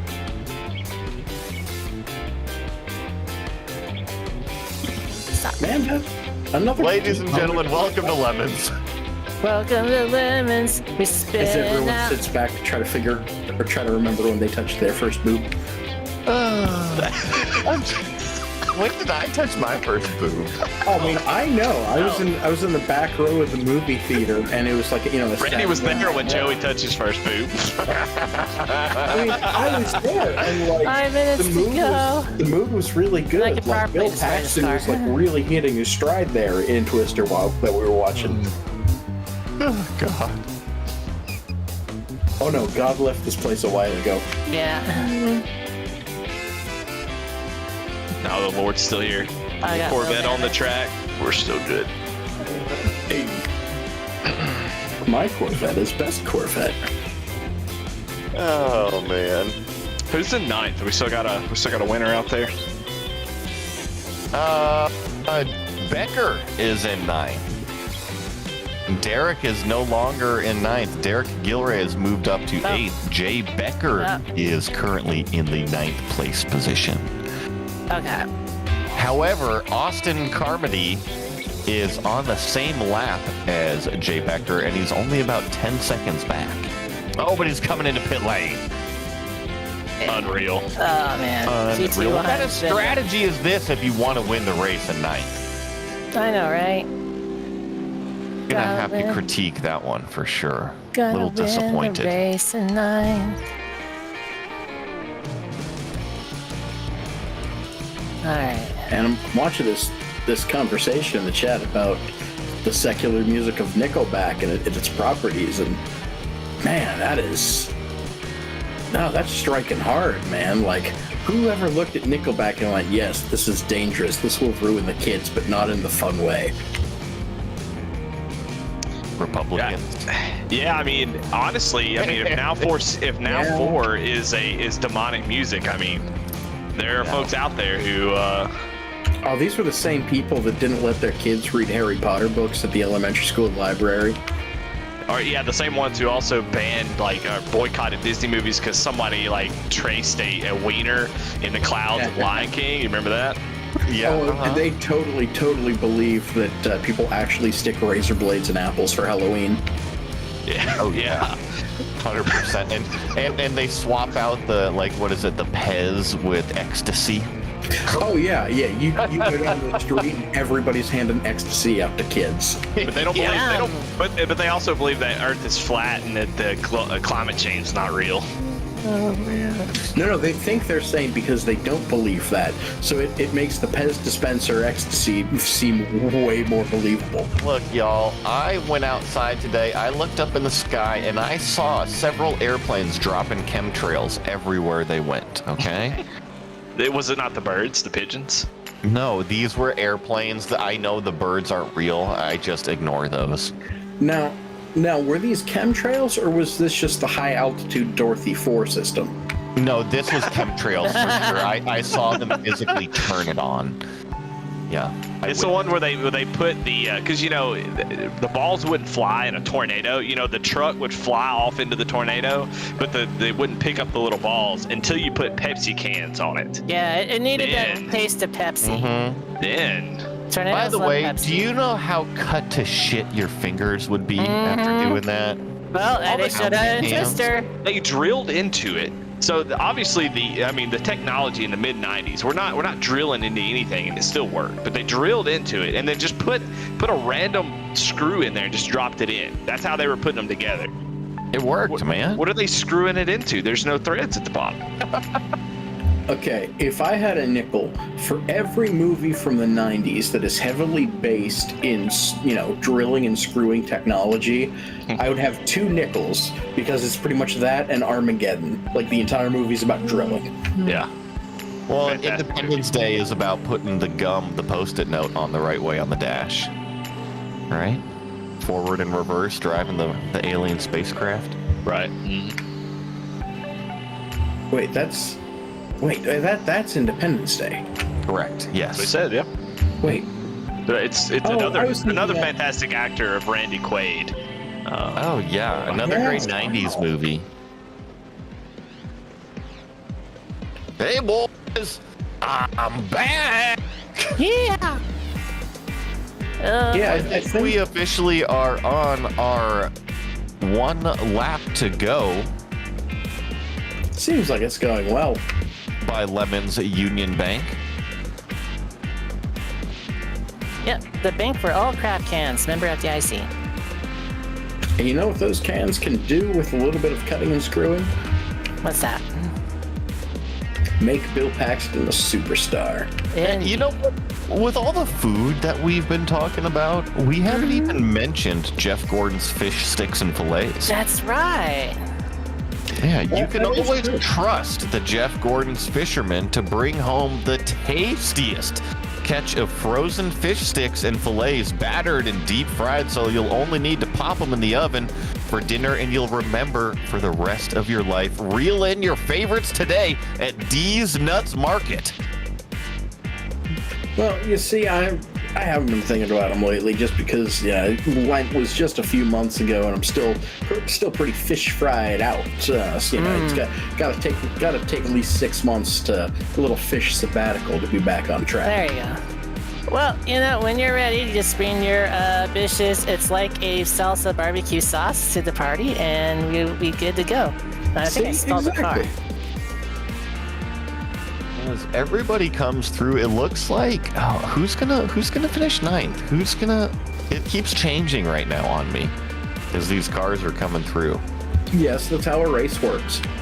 Yeah, but there's cars lapped down and we got the crash fest going on. Oh man, these are some heavy boy. impacts. Oh, It's a little. I don't want to say it because I have to respect the people, but the impacts like this down at Lime Rock, because I was there for the race, they do kind of scare me a little bit. this portion of the broadcast is brought to you by CTE Awareness. Yes. Yes. And the Walmart Infield Care Center, where you can get all your favorites at a low price, from Tide Pods and Maxwell House Coffee to medical care. And here comes me with some medical care. Here we go. Oh boy. Oh. And I yeeted myself out of the sim. Let's watch that on my side. Damn, new damage model got hands. No way. Is that really how it finished? Am I seeing this right, Ryan? Did he go back to back? He went. Derek Gilray, 9th place. He just won 2 in a row, guys. Derek And he only narrowly beat out R. Kelly, which is I was really the real thinking winning. it was gonna be R. Kelly because I had this ready. Doesn't sound wet enough, but I'll allow it. Oh. All right. No. Yeah, that's right, kitty cat. No. I'm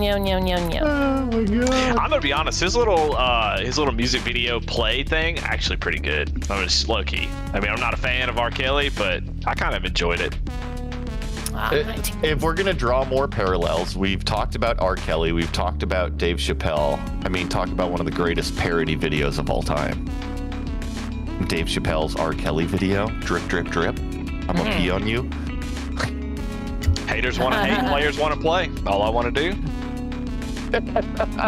Zoom, and the pee on you. Just pee on me. I mean, pretty much every parody that I can think of Dave Chappelle doing is golden. You know, I saw a comment that before there was memes, we would just yell Dave Chappelle sketches at each other. Yeah, that's going to be a fun one in the for the archaeologists to find later. All right, I shall be back for the final happening. I used to yell that at people. Oh, everybody did, and it was a great time. How many times have you been slapped right after somebody says, "What does 5 fingers say to the face?" Right? Yeah. I mean, what I love the most about that show is that the Prince story, the Prince basketball story, was actually true. Yes. It actually happened. I thought it was just a skit they made up to be funny. No, it's an actual skit, and there's pictures of it. That's my favorite thing. There's actual photo of Prince standing over Charlie Murphy. Yep. Oh yeah, and then Prince stole the screenshot from that skit for an actual Prince album cover, making it a full circle.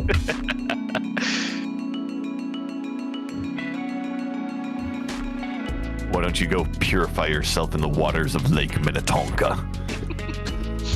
And I mean, don't you relate? Like, you know, haven't you ever been out in the woods thinking you're completely alone in the middle of the night when in the background all you hear is Charlie Murphy? Like, you haven't really lived until you've experienced that. These guys, they were setting fruity pics, you know? Computer blue. Darling picky.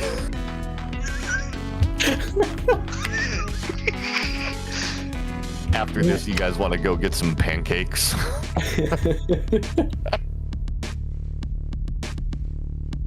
It'll never be that good. I mean, Key and Peele was pretty funny, but I don't think it'll ever get as Chappelle. Yeah, Chappelle and Charlie Murphy was such a good combo. Talk about another R.I.P. Charlie Murphy. Yep. We've killed a lot of people in this broadcast. We really have. I am back. I mean, it's not as bad as the time that I killed Leonard Nimoy. What? Come back to that. Dang. Why'd you kill Leonard Nimoy?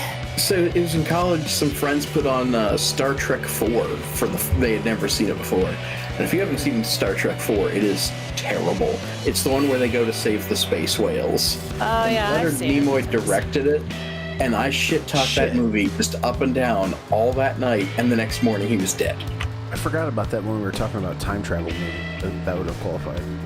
Yeah, that would happen. No, Is that the one where they're trying to like save whales in San Francisco or something? Yeah, looking for the nuclear vessels. Yes. There's always an agenda. I think they took they had a Klingon ship. They hijacked a Klingon ship, and then they did some time travel by looping around the sun. Yeah, they needed to bring a whale back, and they accidentally gave humanity like transparent aluminum or whatever it was. Right, yeah. I didn't know we did. They didn't. Oh, And Ron has that look of confusion on his face that you would expect from Star Trek 4. Yep. Ron, it's okay, man. Eddie, his face has changed. Oh, there it is. There's the smile back. Yay! That looks like Rick Hendrick. I think he's a little bit Rick Hendrick. Yes. Rick Hendrick's buddy. Welcome to. Yeah, speaking of, welcome to Lowe's Motor Speedway, circa 2008. I love that KFC track. Of course. Yeah, Dale. Okay. Oh, I like the Civil War one. I was gonna go back to Ron's livery real quick because I've got a readout for it in the number 57. It is Mooshlong. When you need to wake up and choose violence, Mooshlong Brewery has your brew. Mooshlong Mornings from our Colombian blend with 1,000 times the energy of Four Loko for non-stop rampaging through the HOA office to our decaf blend for when you need to take the edge off your stealth campaign against your stupid boss at work. Mooshlong is there to give the all-night ragers a chance to see the sunrise. Mooshlong Mornings. Wake up and choose violence in a six-pack.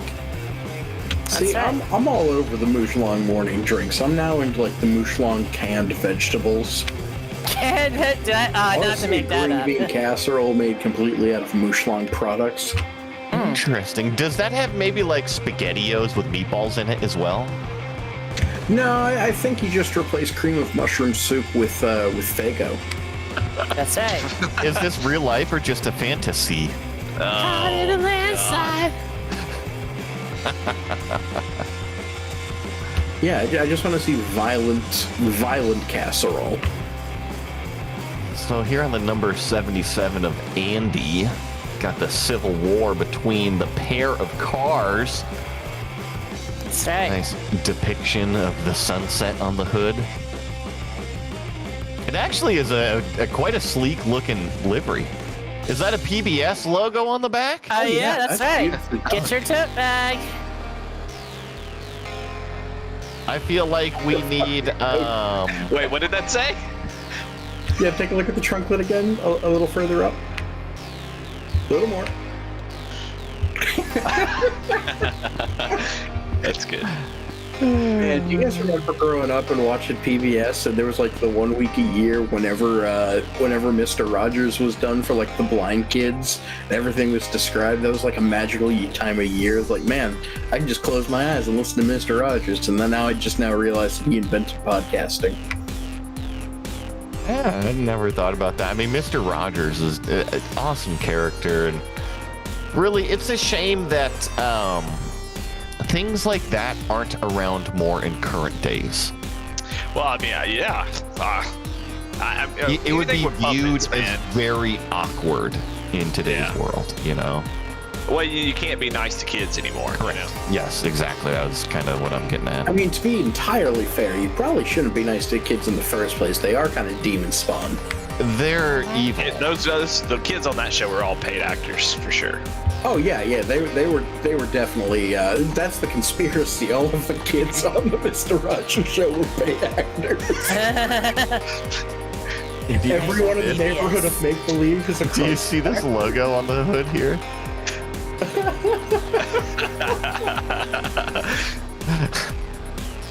Oh, that's very clever because, like, I had to read it a few times for my brain to really figure it out. I just noticed the whole geo-tracker thing going on. Oh, good catch. Wow. That is amazing. There's a lot of creativity in here. I need to, Eddie, I'm very happy that you've joined us for so long. You don't need to stay for the entire time, but we love having you here. Yeah, we do. Yes, thank you. All right, well, that means I gotta go. No, That's Joey's way of saying get the hell out of here. All right. No, please do not go because I love having you here, and I think that what we've got going on right now has been a riot. It's been a blast. I'm having a good time. More Mooshlong mornings. I've got a Mooshlong. Oh, I guess it was the Mooshlong morning here, huh? Well, there's also a Mooshlong SummerSlam. Oh, hold on, Dale. Oh. Yeah, I mean, that's kind of the number one draw of Lemon's iRacing is we don't kink shame. Wake up and choose violence. Yep. Oh, you know what that makes me think of is, do y'all remember that video, Power Thirst? Power Thirst? Oh, yeah. Babies, you have so many babies. Have you never seen that, Joey? No, I haven't. Oh, well, I'm going to hit you up later. New flavors, including Manana, Fizz Bitch, and Gun. Oh, hey, those sound like some of the flavors we got with VT. I mean, Mooshlong Energy really is just Power Thirst now that I'm thinking about it. Now, of course, I'm rocking the VT Energy, which is VTuber Honeykin. VTuber created that company a couple months ago. And what it is VTuber pool water, bath water, and toilet water mixes that are fun for their whole family. Pick out your favorite from Quick Cans today or at D's Nuts Market. Not safe for human consumption. Yeah, you'll have one of these bigger jobs. Yeah. I'm watching this commercial right now. I mean, it's a legendary video. Oh, yeah. Chocolate. I forgot about chocolate. Uncomfortably energetic.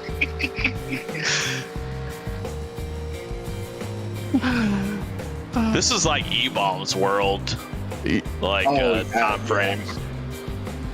Speaking of E-Bomb's world, you guys remember the old soundboards, like the Arnold Schwarzenegger soundboards? Mm-hmm. Absolutely. Do you remember the Ventrilo harassment guy that they used to go into people's team speak in Ventrilo and talk like Duke Nukem and Arnold?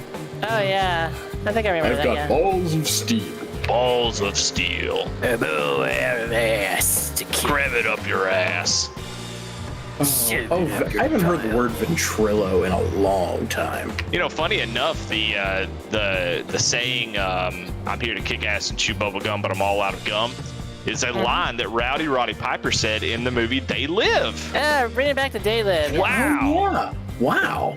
He came in and he said one of the worst delivered lines in history. Rowdy Roddy Piper is a horrible actor. Let's just go ahead and preface. The movie is awful.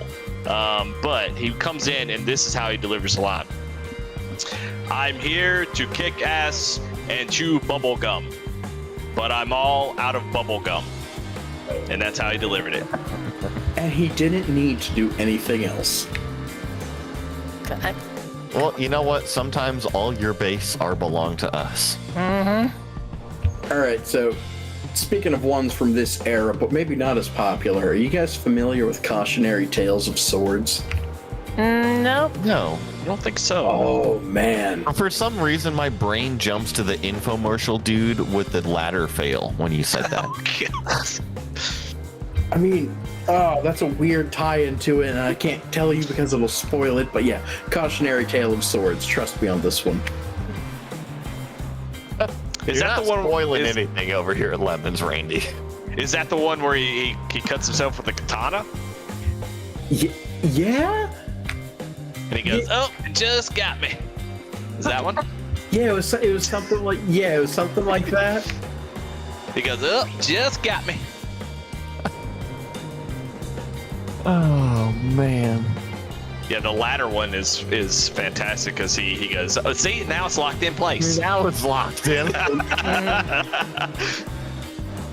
You know, one of the first videos that I remember on sites like that was you remember the Grapes woman, the one that was. Great stuff, ladies. You know that it's like the 25th anniversary today of that. Oh, really? Oh. Yes. It's like I planned it. It's like you planned it. That is For her amazing. to fall down and go out, I didn't know people can make those kind of noises, and you know, if you've ever had trampoline as a kid, you know what that feels like when you fall off and it just literally a breath gets knocked out of you, and it's just like I'm just gonna make some guttural sound. Yeah. Oh, you want to draw the racing parallel with that movie? You guys ready for this one? Sure. You know where that was filmed was at Chateau Elan at the winery, right next door to Road Atlanta. Oh, okay. Oh, I didn't realize there was a winery at Road Atlanta. Well, so Chateau Elan, it's owned by I can't remember which family, but there's also a Chateau Elan down at Sebring as well. They're related with the racing stuff. I can't remember, but they've got a couple wineries near some racetracks. I don't think there's a real big wine audience here, Joey. Do you think? Well, I mean, it's when you get into racing, you'll realize that it all revolves around money, and usually wealthy people like wine. Yes. And some of them like LMP3s and combined the two. No. Oh, come on. Down. There you go. Well, all right, we got 12 again. Oh, it's the Panos family that owns Chateau Alon. That's the family that owns it.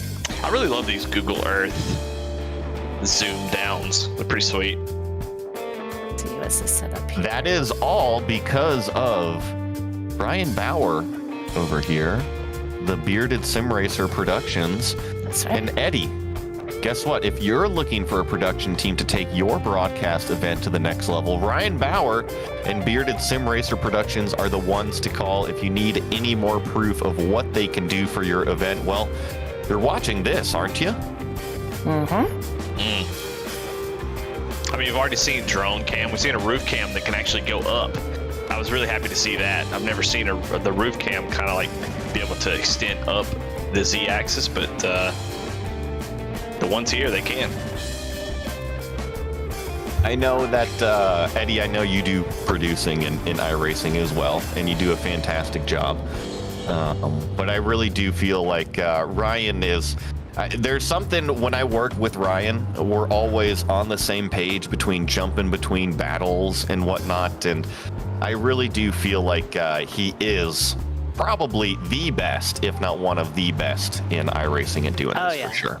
I agree. The amount of actual like cutting edge stuff that has happened here is amazing. Like, you guys remember that time that we just had somebody walking around like as an audience member in a VR headset? Oh, that's right. I remember that. It was at Long Beach, and he also took us on the QE2. It reminded me of that one video by Sonic Youth. It was Kim Gordon on not really on a train, but on a train. And that's what it looked like to me.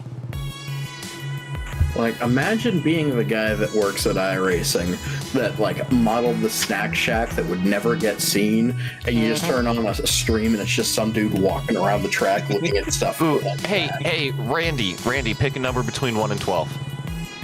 6.9. You can't do that. It has to be a whole number. Rounds to 7. Okay. Rounds to 7. Okay, 7. All right. 7. All right, who's gonna win this Civil War? Buick versus Chevy. All right, we'll go official. Pace car's off. Barney has the green flag in his hands. Christian Bishop leads the field to the green flag. We are racing here at Lemons at the Charlotte Motor Speedway Oval. The 1987 car's rocketing off down into turn 1. Nobody into the wall, and it's the number 26 out front. Every word in that sentence was a stretch. It was. Cars, the side racing. of the side of the pass the grass. How about that? Oh, we had us. Oh, up on the wall. Go high. Ooh, oh, that's right. We did have. Oh, KFC just hit the wall. All right. She never had it all. She never had it all. One All right, place Already where's under Ron? yellow. I'm surprised. I guess it is oval. We run iRacing yellows here on the ovals, don't we? I turned cautions on for this one after someone asked if we had cautions at the last oval outing, which was at What Daytona. kind of quitter talk is this? This is going to be a parade, not a race. Well, well, it might be, but I don't mind yellows if it's a timed race. I think yellows on an oval with laps, it can definitely drag things on for sure. But I think this is okay as long as everybody keeps it clean and they don't just keep doing it, I guess. There's the issue. Yeah. Yep. However, I will say with iRacing yellows, the more racing you do, the more gets spread out, the less chance for an actual yellow flag when somebody crashes by themselves. But until then, we get the awesome 1987 damage model. That's right. All those wrecks and not one blowover. the 87s yet. are probably the best thing they've ever added to this. Oh yeah. I don't He's know gotta if we're the going to Grand get a Prix. blowover here at Charlotte. I don't think they're going fast enough.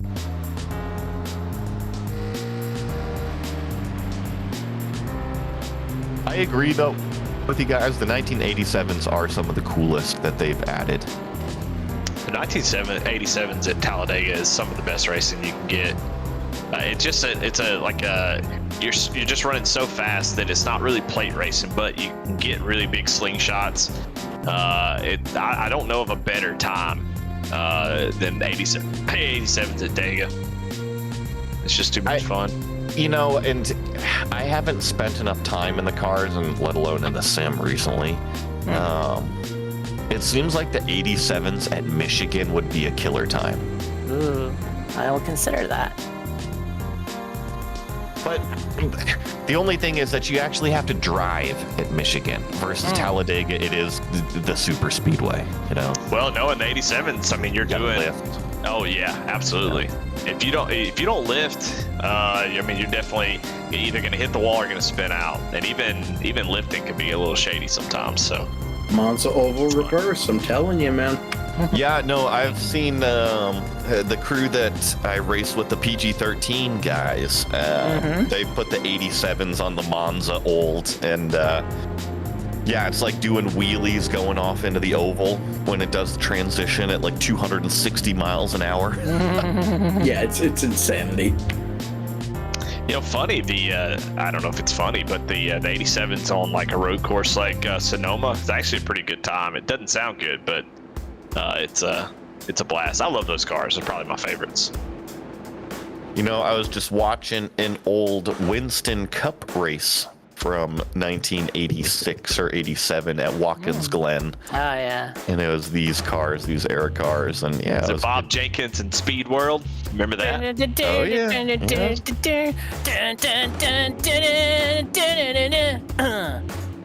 And you know what's pretty wild is that really broadcasts haven't changed a whole lot since then. Well, that's what we're here for, to really shake up the norm. That's right. Shake it up. Do, do, do, shake it up. Do, do, do, do, do. Crash all night. End up on your lid. That's how we do it in Could you imagine what kind of review Waltrip would give, Twister? Waltrip? Daryl or Michael? Yes. Okay. The Vortex? Oh, that's right. Yeah, that'd be Daryl. There we go. There's the tie-in.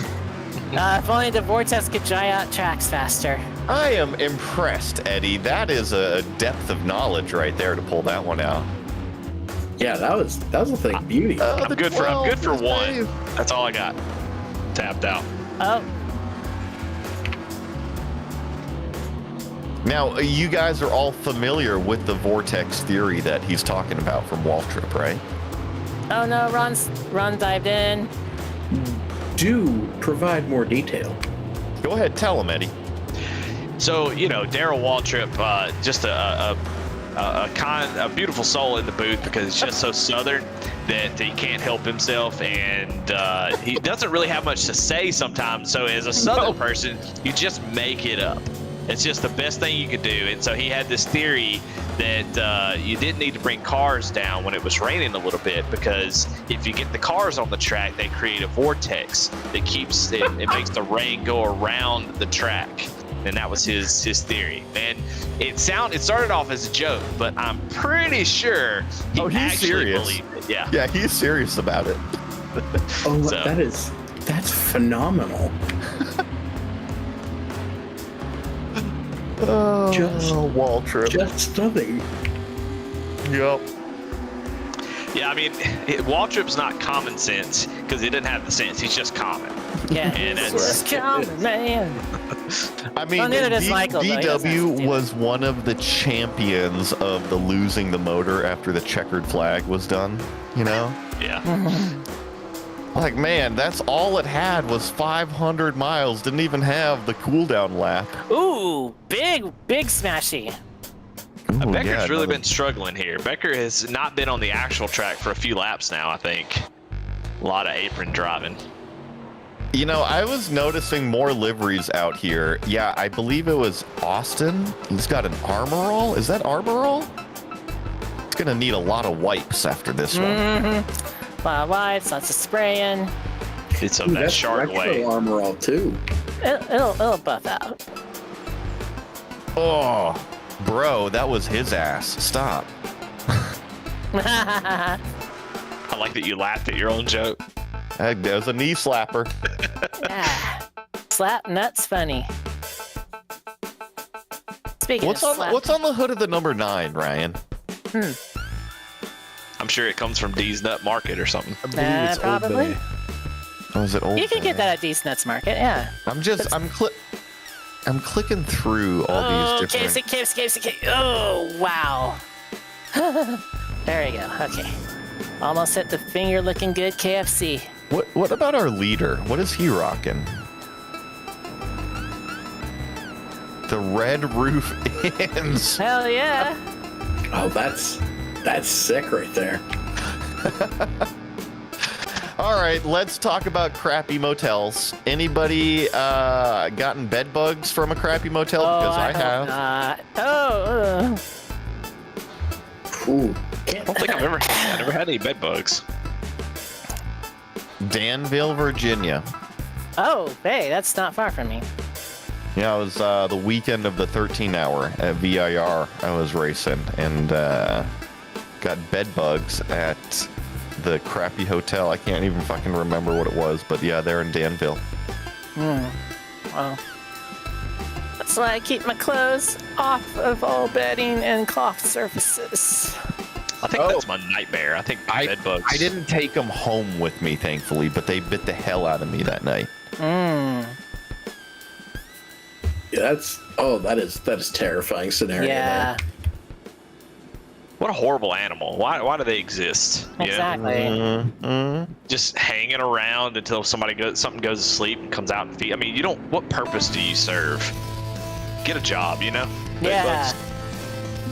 bugs. We got someone pitting in, it This looks man's like. telling it how it is. Bed bugs and German cockroaches. Go get a job.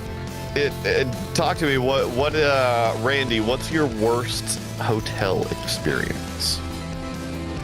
Oh, it was my cousin's wedding, and I woke up the night, like after the wedding, like in the middle of the night. It's like, man, why is it so humid in here? And the boiler, like that actually heated the room, a pipe burst and was blowing just like superheated steam directly into the room. And I'm waking up at like 2:30 in the morning. I'm still pissed drunk, and I'm also sweating my complete face off. So I'm just in that spot of I don't know how to deal with this for like 20 minutes. That's where you go get the fridge. That's definitely up there. I see Striker Red commenting, at least bed bugs aren't as bad as the white stains on the sheets. Like you gotta inspect the room with the black light. Yeah. But those don't bite me. They don't bite you, no. You just take those off the bed. I feel like white stains are like, it's like asking a question. Do you really want to know the answer to it? You know? Yeah. No point have ever gone, man, I wish these sheets could talk so I could ask their story. Which is worse, the white stains on the sheets or like you get the blood stains on the walls or randomly? Oh, like, no, blood stains on the wall. That's creepy. I mean, that's pretty standard for a hotel. Like a shitty hotel in the middle of nowhere. I mean, especially Jersey. Where's the 99? Is that the purple car? Oh, it's the yellow car. Okay. Really Cameron, what about you? What's your worst hotel experience? Hotel experience. Let me think. I actually narrowly dodged one.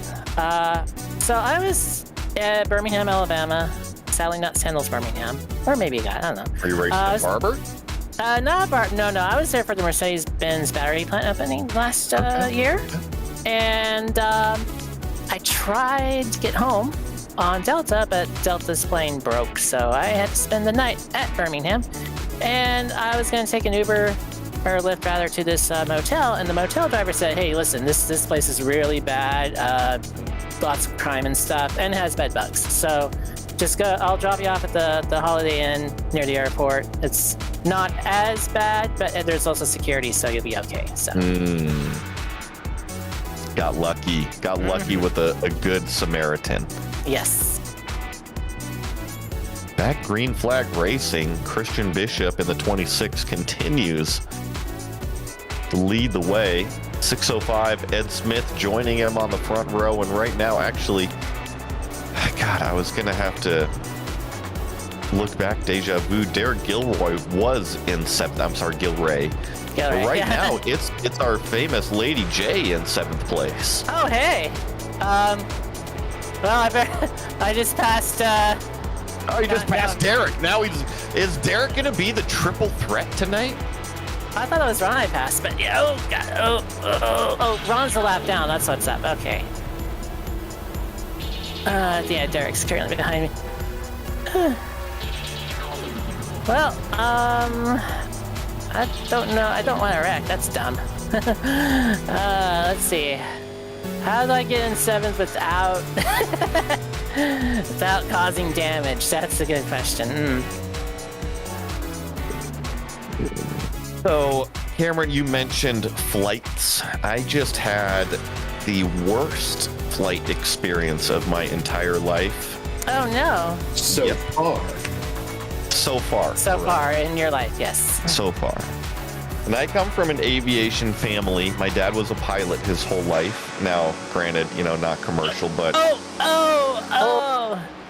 So there's a big it's a wreck great and lady. another yeller flag out there on the racetrack.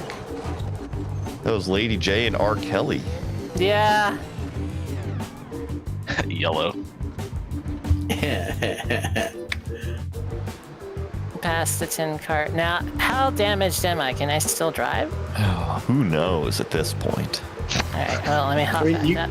Through Jesus, all things are possible, so jot that down. Yes. Yeah, Nate the Mustard Seed. You can listen to now 4 CDs and not feel bad. Yeah, ask Eddie's dad. What I was gonna say, my travel day. Okay, so I worked the Watkins Glen weekend for the IMSA 6 hour. Right, standing out in the rain all weekend. Oh yeah, I remember that. And then Monday was my birthday coming home. It was a travel day coming home. I was like, awesome. I got an early flight. It'll get me back home here on the West Coast by like 10 a.m. Perfect. Can enjoy my birthday. I'm asleep in my hotel room and my phone gets a text message and an email at the same time. And thankfully I wake up. Delta has canceled your flight. Oh yeah, I had that message too. Yeah. But I mean, this was like at midnight, and my flight is at 6 a.m. the next morning. Like, what am I going to do at midnight type of deal, trying to figure it out. So, and anyways, I found a United flight out that afternoon through Newark. I was like, okay, all right. It's kind of crappy. I don't get home until the evening, but I still at least get home on my birthday. Right. Lunchtime, United hits me up. United has canceled your flight to Newark. Oh. I was like, are you kidding me? And then they were like, all right, but we found you a new route through Dulles so we can get you home. I was like, all right, okay, cool. You're at least trying. Okay. They get me to Dulles an hour and a half late and leave me at the gate. I was there 5 minutes before the boarding time, I know, and leave me and one other passenger at the gate. So now I'm stuck in Dulles. And I have to count on a third airline to actually get me home. Aw. Well, shout them out. Who was the third airline? Alaska Airlines. Oh, got me Alaska! home. Yay! Seattle-based airline, funnily enough. Yeah. But man, talk about it. That was my first ever missed flight. Frickin' United, man. All kinds of sadness going on there. A lot of sadness.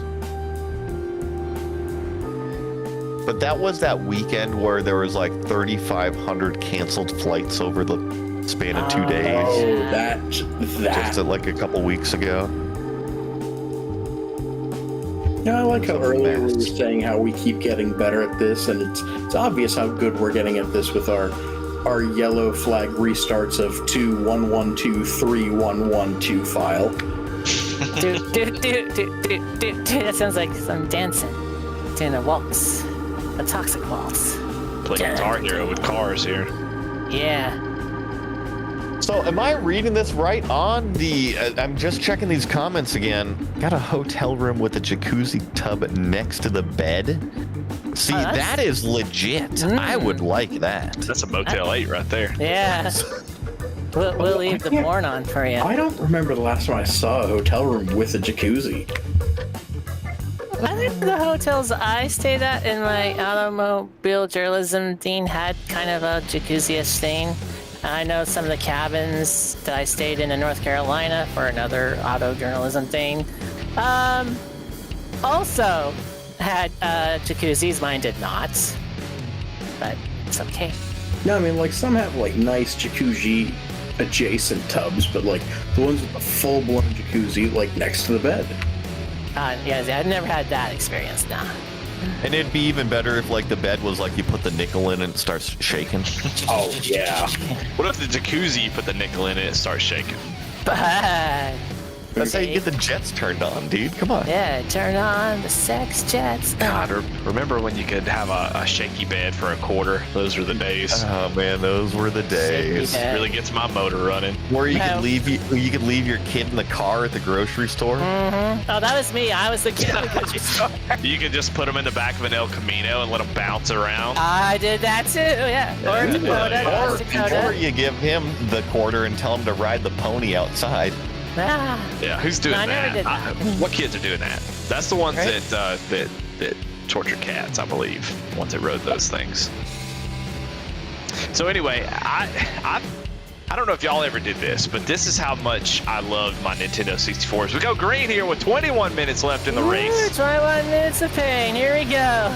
We used to You're drive. talking straight to my heart with N64 here. Well, we drove to. I still have mine. It's right behind me. I got a little NFL Blitz 2000 in it right now. Come on. Gosh, man! When are we having a party at Eddie Smith's? I have 4 controllers. They're in different colors, so you get to have your own color. You pick Do it. you have rumble packs in them? I have rumble packs. I have all of the.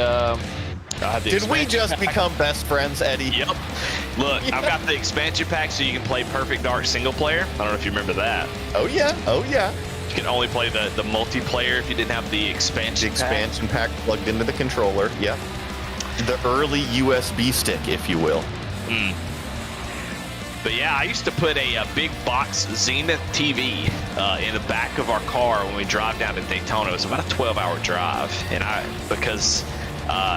there was nothing else to do in the 90s, the late 90s, so we would get an inverter, plug it into the cigarette lighter, put the Zenith TV in the back, hook my N64 up, and I would play that the whole time. And a little bit of NASCAR 98. Come on. So if we're gonna talk N64, I mean, I think probably the ultimate N64 game is Mario Kart 64. It's GoldenEye. It's GoldenEye. Yeah, GoldenEye is up there. GoldenEye for would be the pinnacle, but Mario Kart pretty dang good.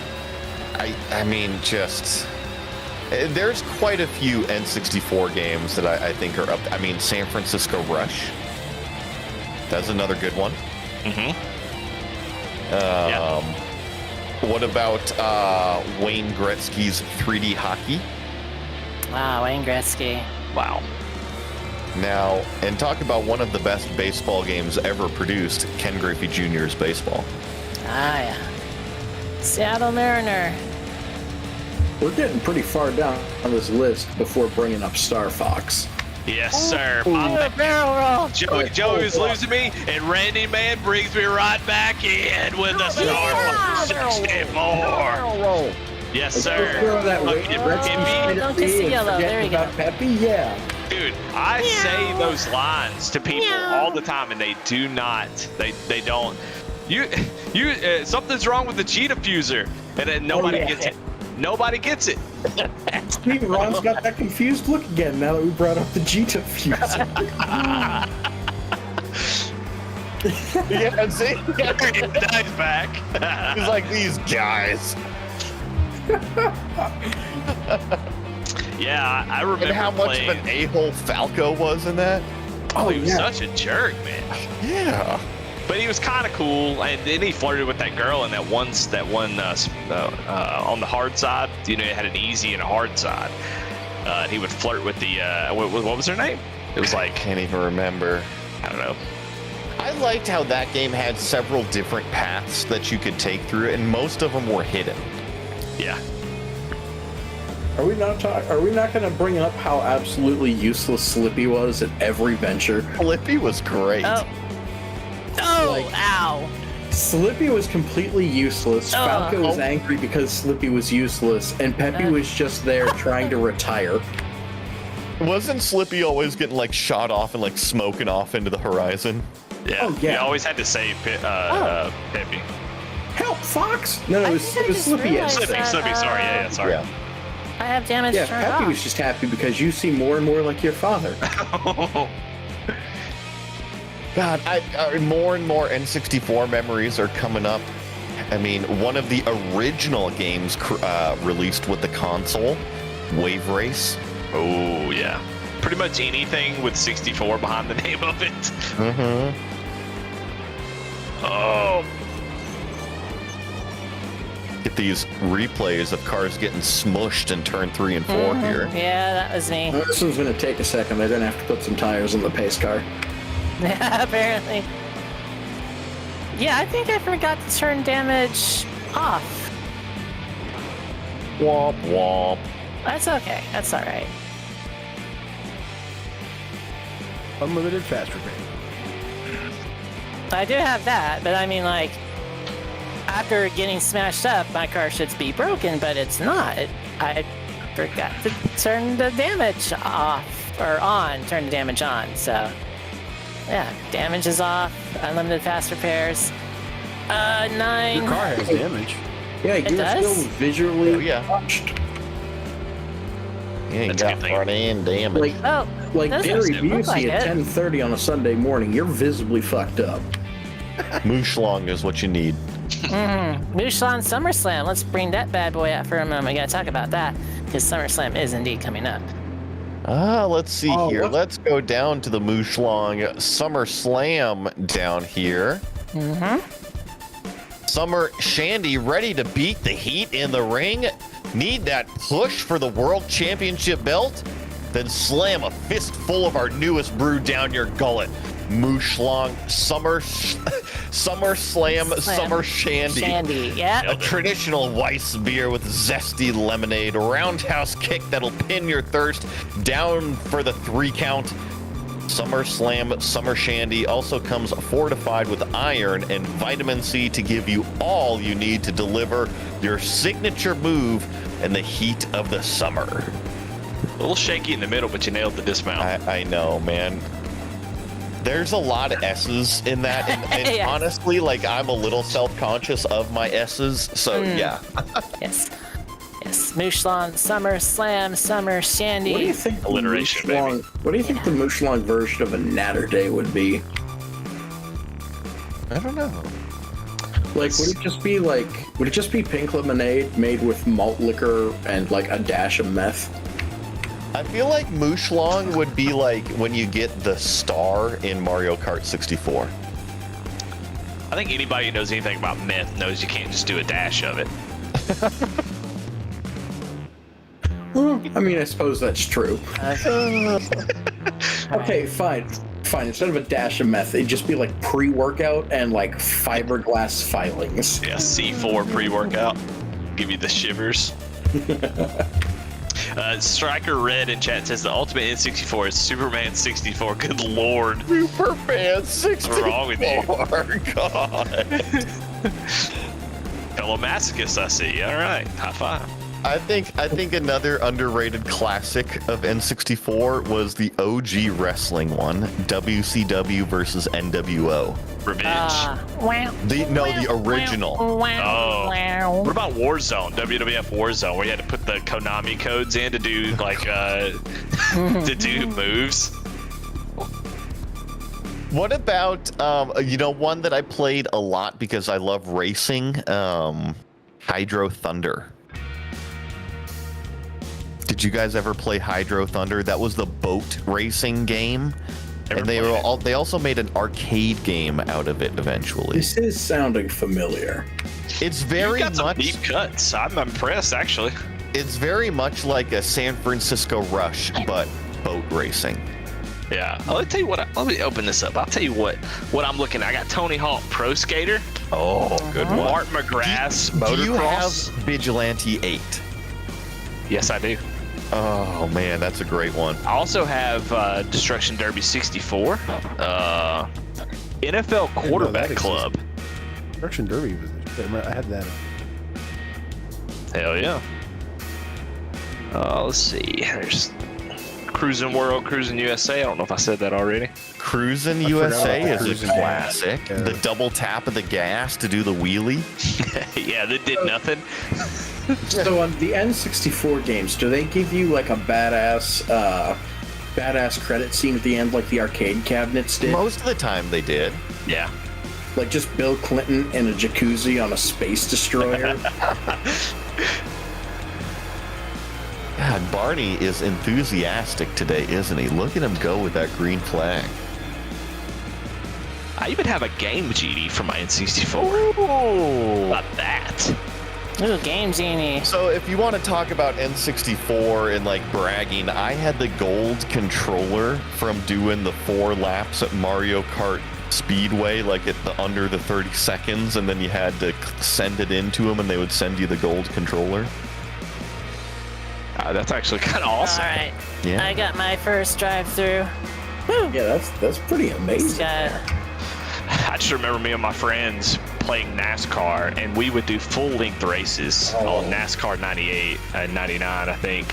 I can't remember which one it was, but we would get in there, and I remember running all 112 laps at Sears Point. God, that's a on long an race. N64. Yeah. So in my closet, I haven't been able to set it up in a good while. I bought a PlayStation 2 specifically to play NASCAR Thunder 2003. And then I played it for like 10 minutes and remembered that game's hard.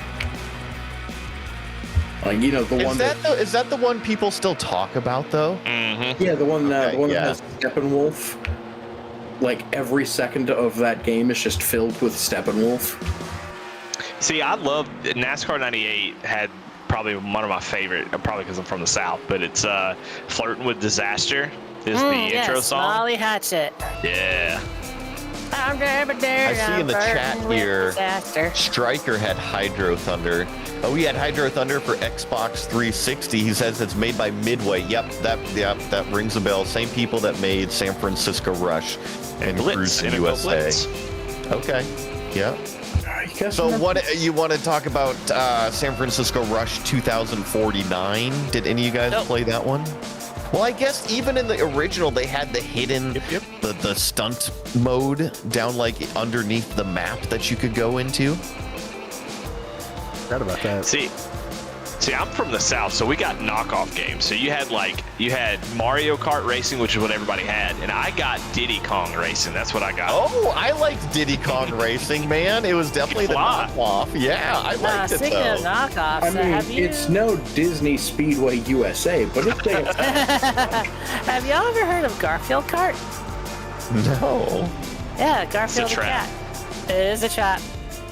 I hear it's pain from one of my fellow VTubers. She hates it so much she never wants to play it again. I see Stryker in the chat. Has anybody played Monster Jam game for the N64? Ooh, I don't think I've ever done Monster Truck games. I'm gonna date myself just a little bit, but there was one on the either the Super Nintendo or the regular NES that was like a 2D monster truck game that you drove over the cars and you had to like spam the buttons to make the is that what it was? Yeah, it was on regular Nintendo, the one I played. See, I thought it was a Mandela effect or something, because I've said that to multiple people and they act like I'm crazy. You're like the first person that's ever actually said, yes, I remember it. So. Yeah, the Bigfoot for NES, it was good. And that makes sense because Bigfoot was the OG monster truck. That was that time. Yeah. There it is. Now we got the real winner in the chat, the doo-doo-doo-doo-doo-doo-doo-doo for Daytona, because that is a game that is not only good as a game, the soundtrack's phenomenal. I had that on the Sega Saturn. Anybody remember that? Failed console. Oh yeah, no, I remember the Sega Saturn. Oh yeah. Like I said, I get the cheap shit, so I've got Diddy Kong on the Sega Saturn. Oh my goodness. Yeah, that's it. Oh my gosh. Ryan posting the Bigfoot screenshot in chat. That's awesome. Now, speaking of failed failed gaming companies and failed platforms. You guys know what happened to the last Atari, right? No, huh? The Jaguar? Yeah, the Jaguar that they were supposed to put, that they did put out like the very end of the line for Atari. Mm-hmm. What happened to the Jag? So whenever they went out of business, the plastic molds to make like the actual case of the Jaguar, those molds are very expensive, and they got sold off to some company that makes dental X-ray machines and use the same mold, just in a different color. Interesting. So if you're ever getting an X-ray done and it looks like it's being done by like a white Atari Jaguar, that's what happened. You know, those older games felt like, if you go back and look at them now, like in the past, way back then, they were awesome. But if you go back to them now, like a lot of those games feel like fever dreams. Like Paperboy is like this weird fever dream that you're like really sick, and you have this weird ass dream that you're going down the road and these weird ass things are chasing you, and you're throwing paper in people's windows, and just randomly, when you get done with your route, which is just a straight line, by the way, you don't have to turn at all.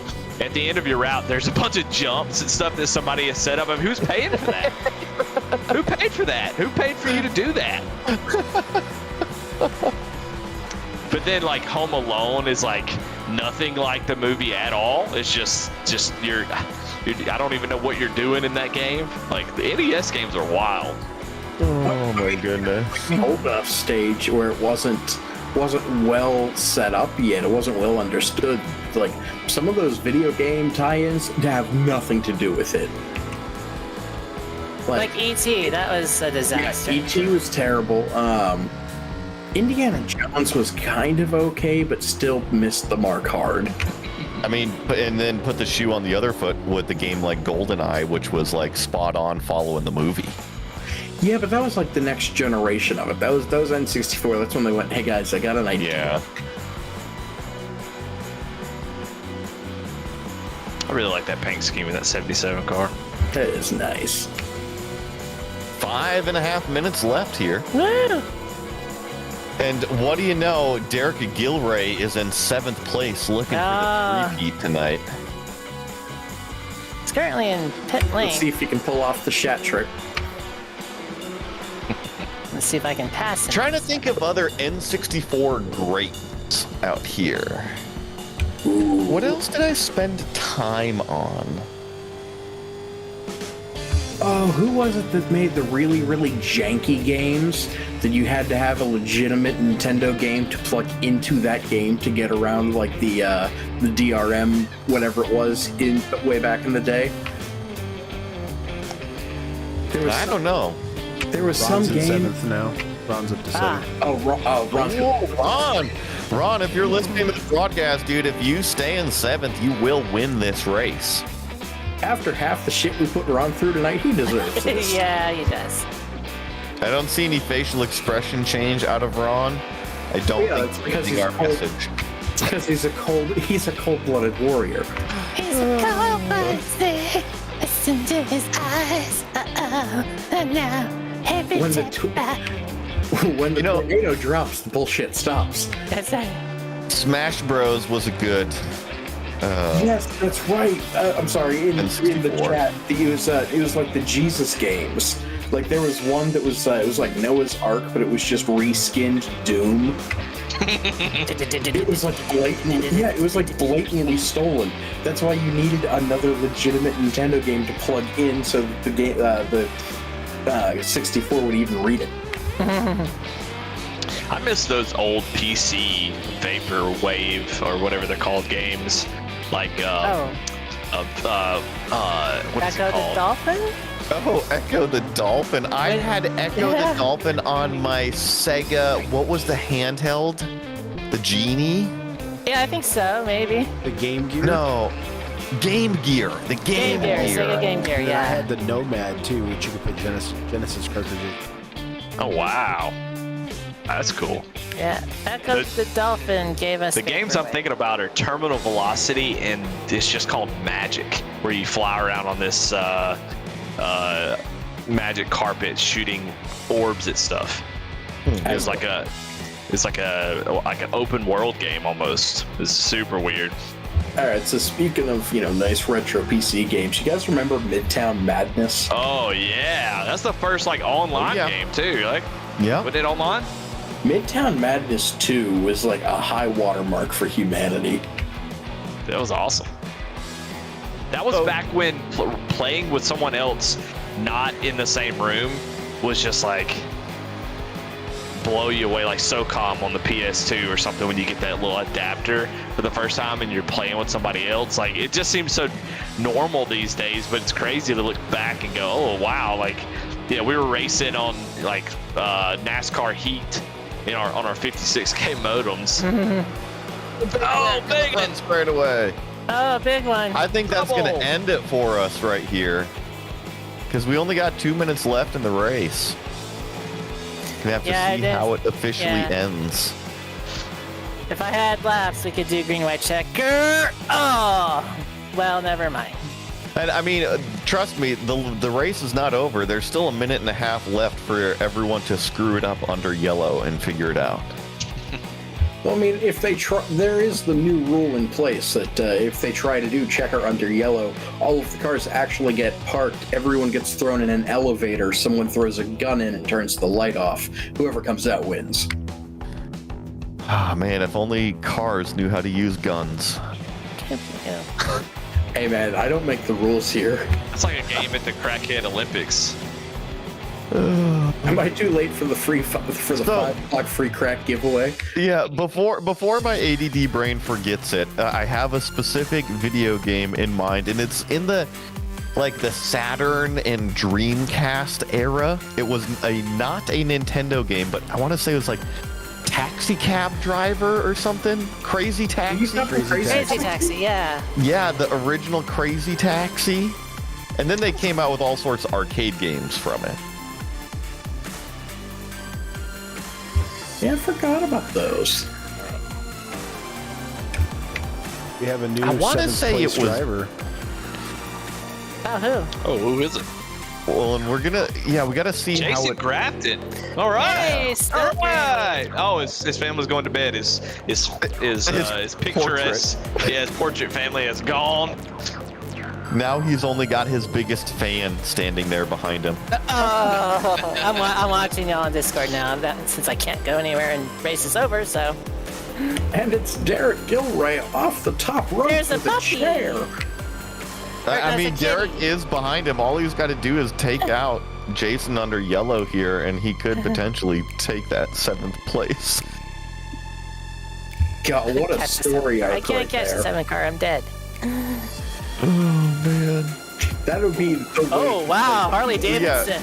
Who's going down the back straightaway broken here? Who's the 12? Oh, that's Becker.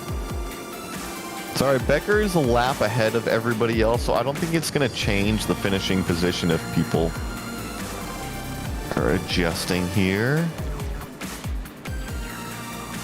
I see Gilray catching Grafton, and I know we're under yellow, but I mean, anything can happen here in Lemons. Here he comes, a 2.5 back. Is he going to make the pass under yellow? Here he comes, side by side. There he goes, Derek Gilroy up in the 7th. Is he going to do it? He did it! He did it! Wait, Bernie didn't wave the checker flag with the yellow flag? Is that how that, I don't know how this works. Did he? He's still got the yellow out. Oh, Barney's having a stroke. Oh my God. Barney's having some White flag issues this right time now. by. Okay, here we go. Well, we've had one final lap, yes, but what about the second final lap? Damn, I know not give ton of service at least. Yeah, alright. Well, I tell you what, the 46 and the 7 are battling side by side down the back straight for that 7th place position. Who is going to win it? Oh, I've got to put my money on the Brazen Cheater. Brazen Cheater always gets the pass. Brazen cheater. I'm putting money on Stunt Granny. I'll put 5 on Now Stunt Granny. now they're throwing blocks in turn 3 and 4. Ryan, you're missing the action here. This is for the race win. Under the yellow, between the 7 and the 46, it is non-stop action. Now they're coming up out of 4. The 7's going low. He's going to try to make it 3 wide. 3 wide. To come out the winners here at Lemons. The grass. He's getting blocked by the 57. It's the 57 out of gas. I think the 57. Oh, Ron Harrington gets dumped. The slowest race finish in Lemons history. Jason dumps. Gilroy's gonna go backwards. Ah, yeah. Derek Gilray And I'm getting punt. for 3. 3 wins tonight. The 3-peat for Gilray. Impressive stuff. Even the last one in reverse. God, that was a thing of beauty. Like, if John Madden were watching this, he would have just had a cardiac event. Like, just trying to describe what just happened. He's still alive, isn't he? Madden, no. Unfortunately, Madden passed like a couple years ago. Yeah. Okay, so anybody you think is still around, Eddie is not, because Yeah, that's it's been the gone. trend tonight. Well, hey, as long as Betty White and Queen Elizabeth are still alive, we're good. Yeah, not that. Huh? No. Man, I might have some really Strike it bad. out. I might have some Betty really White bad fell news about your favorite gorilla at the Cleveland Zoo. Yeah. Harambe? Yeah. Oh, you know Let me him. tell you a story about Harambe, Eddie. Dicks up for Harambe. Oh, God. That needs to be a meat space theme. Like, I know the joke's like 10 years old at Yeah. this point, but Well, I am impressed with Derek Gilray. I think that's got to be a Lemons first, winning all 3 in a night. Is that the first? I think so. I don't know Yeah, if it's for the randoms. first one, but definitely one of the most earned. Oh yeah. Derek Gilray taking his victory lap with a whole case of Mouchon. I'm really impressed with Stryker in the chat here. He has been on top of it with every single video game we have talked about. Sabado Gigante. Yeah, I remember that. I mean, I'm really impressed with Stryper just because they were able to mix their faith with truly good music for, a time that it shouldn't have made sense. Derek Gilray burning it down. Well, that's not the case for Now 4. No. Oh, man. I wonder if Stryper's on any of the Now That's What I Call Musics. I mean, I know that they're not, but... We can always petition to make it happen. Yeah, exactly. It's Stryper deserved to be on Now 4. Yeah. I think so. Not the B-side Hanson song. No, that should have been Stryper. Well, we did officially wrap up the checkered flag. I hope everybody that was out there watching, listening, and got entertained tonight. And if you guys want to come and join us, go get on iRacing. Go visit the Lemons iRacing League page over at 24 Hours of Lemons website. Go to 24hoursoflemons.com/WTF-online racing. Read everything that you see on that page. You can apply to it. Yeah. And then you go ahead, email Lemons iRacing, all of that, and come join us out here. It is an absolute riot on the racetrack. I think everybody enjoys their time out here, just kind of letting their hair down. I'm sorry, and make sure you have iRacing first, because we don't really do other game sims. So, Nope, next weekend we're doing GoldenEye. GoldenEye. Eddie's going to be hooking it up to his 4090, putting out the giant LAN party for everybody. There you go, LAN parties. I've never been to one, but I know one. I'm actually throwing a LAN party next weekend. I shit you not. Oh, yo. Great. That's awesome. Throwing Age it of back. Empires 2, baby. Oh, man. Are you going to do the car hack? What do you get, the Shelby or the Corvette or whatever it is? Oh yeah, you got the Corvette, and then was it age 3? I think you got George Crushington, which was arguably better than the car. George Crushington. The same game, essentially, but before Age of Empires that I always reference. Not many people remember it. Red Alert, Command and Conquer. Oh, yeah. I only know about Hell March 2. I know it slightly. I never got to it. Just sucked straight into the Age of Empires time. It's the exact same game. It's just a different skin, essentially. Yeah. Yeah. Well, guys, before we end up everything, is there anything you guys want to say? Anything you want to talk about real fast? Well, You guys want to lead into the next one at all? I know that That's Lady right. J, you're a little bit more involved in picking Yeah. out all of that. Well, if you are available, Joey, for July 29th. Oh yeah, of course. Yeah, we'll always talk about that. Make sure we got all of that scheduled. But I'm more worried about the viewers.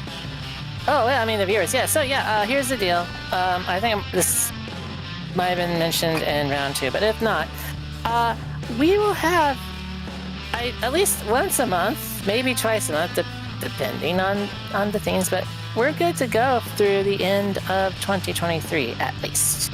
So get ready to see some more chaos and me basically bringing the lunchtime / late night lemons party style to the big lemons. And what does that mean? Well, that means, you know, we can't, as fun as it is to do the free cars that are kind of lemony, I want us to explore it more. And not only around the world, but also explore the cars that are available. I mean, ultimately, we get creative with our themes. I come up with silly stuff or stupid stuff or whatever stuff, and yeah, we're gonna be doing that. We're gonna be expanding our horizons. Has there been anything that has been tickling your fancy recently that you're gonna probably put out there for everybody? Well, funnily enough, you are looking at one of the venues for our first full Sunduro, whenever that happens. We're going to do this track, this version of the track. We're going to do the Roval at this track. And if you remember the American Le Mans series, let's say like 2020, 2014, you had the Honda / Acura ARX, blah, blah, blah, blah, blah. You had the Porsche GT America, which we actually don't have, but we have the cards based on, which is the 991 911 GT3 Cup. We have the Corvette DP, which is the C7 version. We have this is going to be the Legacy Grand Prix, the Lemons Legacy Grand Prix at Legacy Charlotte Roval. So that's going to be our first Sunduro. This next one, though, well, I'll have to ask Ryan if we can actually broadcast the streets of Chicago, because I definitely want to do some. Yes. Okay, so here's the deal. Yay! All right, so here's the deal, everybody. Next round, we hit in the streets. 3 rounds, 3 streets. Streets of Chicago, in honor SVG Legacy V8 Supercars. Okay. And then I don't know what I'm doing for Long Beach, but that's going to be a half-enduro. You should definitely throw some pro light trucks in at Chicago. I think the Ford Falcon and Holden Commodore are enough. But and then, like I said, maybe I'll do like jumpy treks for Long Beach. You know, like the and then finally, Belle Isle. Cadillacs. They go together like peanut butter and jelly. And obviously we have a free caddy. But you know what else I want to play with?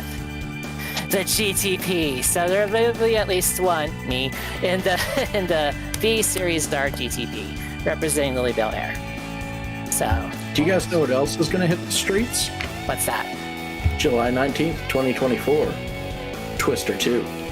Dun dun dun. Entitled Twisters. Twisters. Yes, multi-vortex. And if you Google it, I shit you not, the first little like Google Q&A thing that comes up is, why is Bill Paxton not in Twister 2? That's what I want to know. I asked the same question. Well, see, you're gonna need a shovel to answer that. But at least Dusty is in it. That's all that matters. Dusty's bringing us home, man. Yeah, but Dusty's son is bringing us home. Oh, well, that's been fun. Yeah. Well, thank you to everybody who has watched, participated, just even helped out with all of this lemon stuff. Thank you to everybody inside the booth here. Cameron, Lady J, Yes. Randy, it was awesome to have you as always in here. Thank you so much. And Eddie, you were a riot in here. You were welcome anytime in this Lemons booth. Arrivederci. And as always, Ryan, the bearded sim racer, none of it's going to be possible without you. So Ryan, thank you again for all of the work that you do, man. My pleasure. Thanks everybody for hanging out, and we'll see you next time. Yeah, see you next time here on Lemons.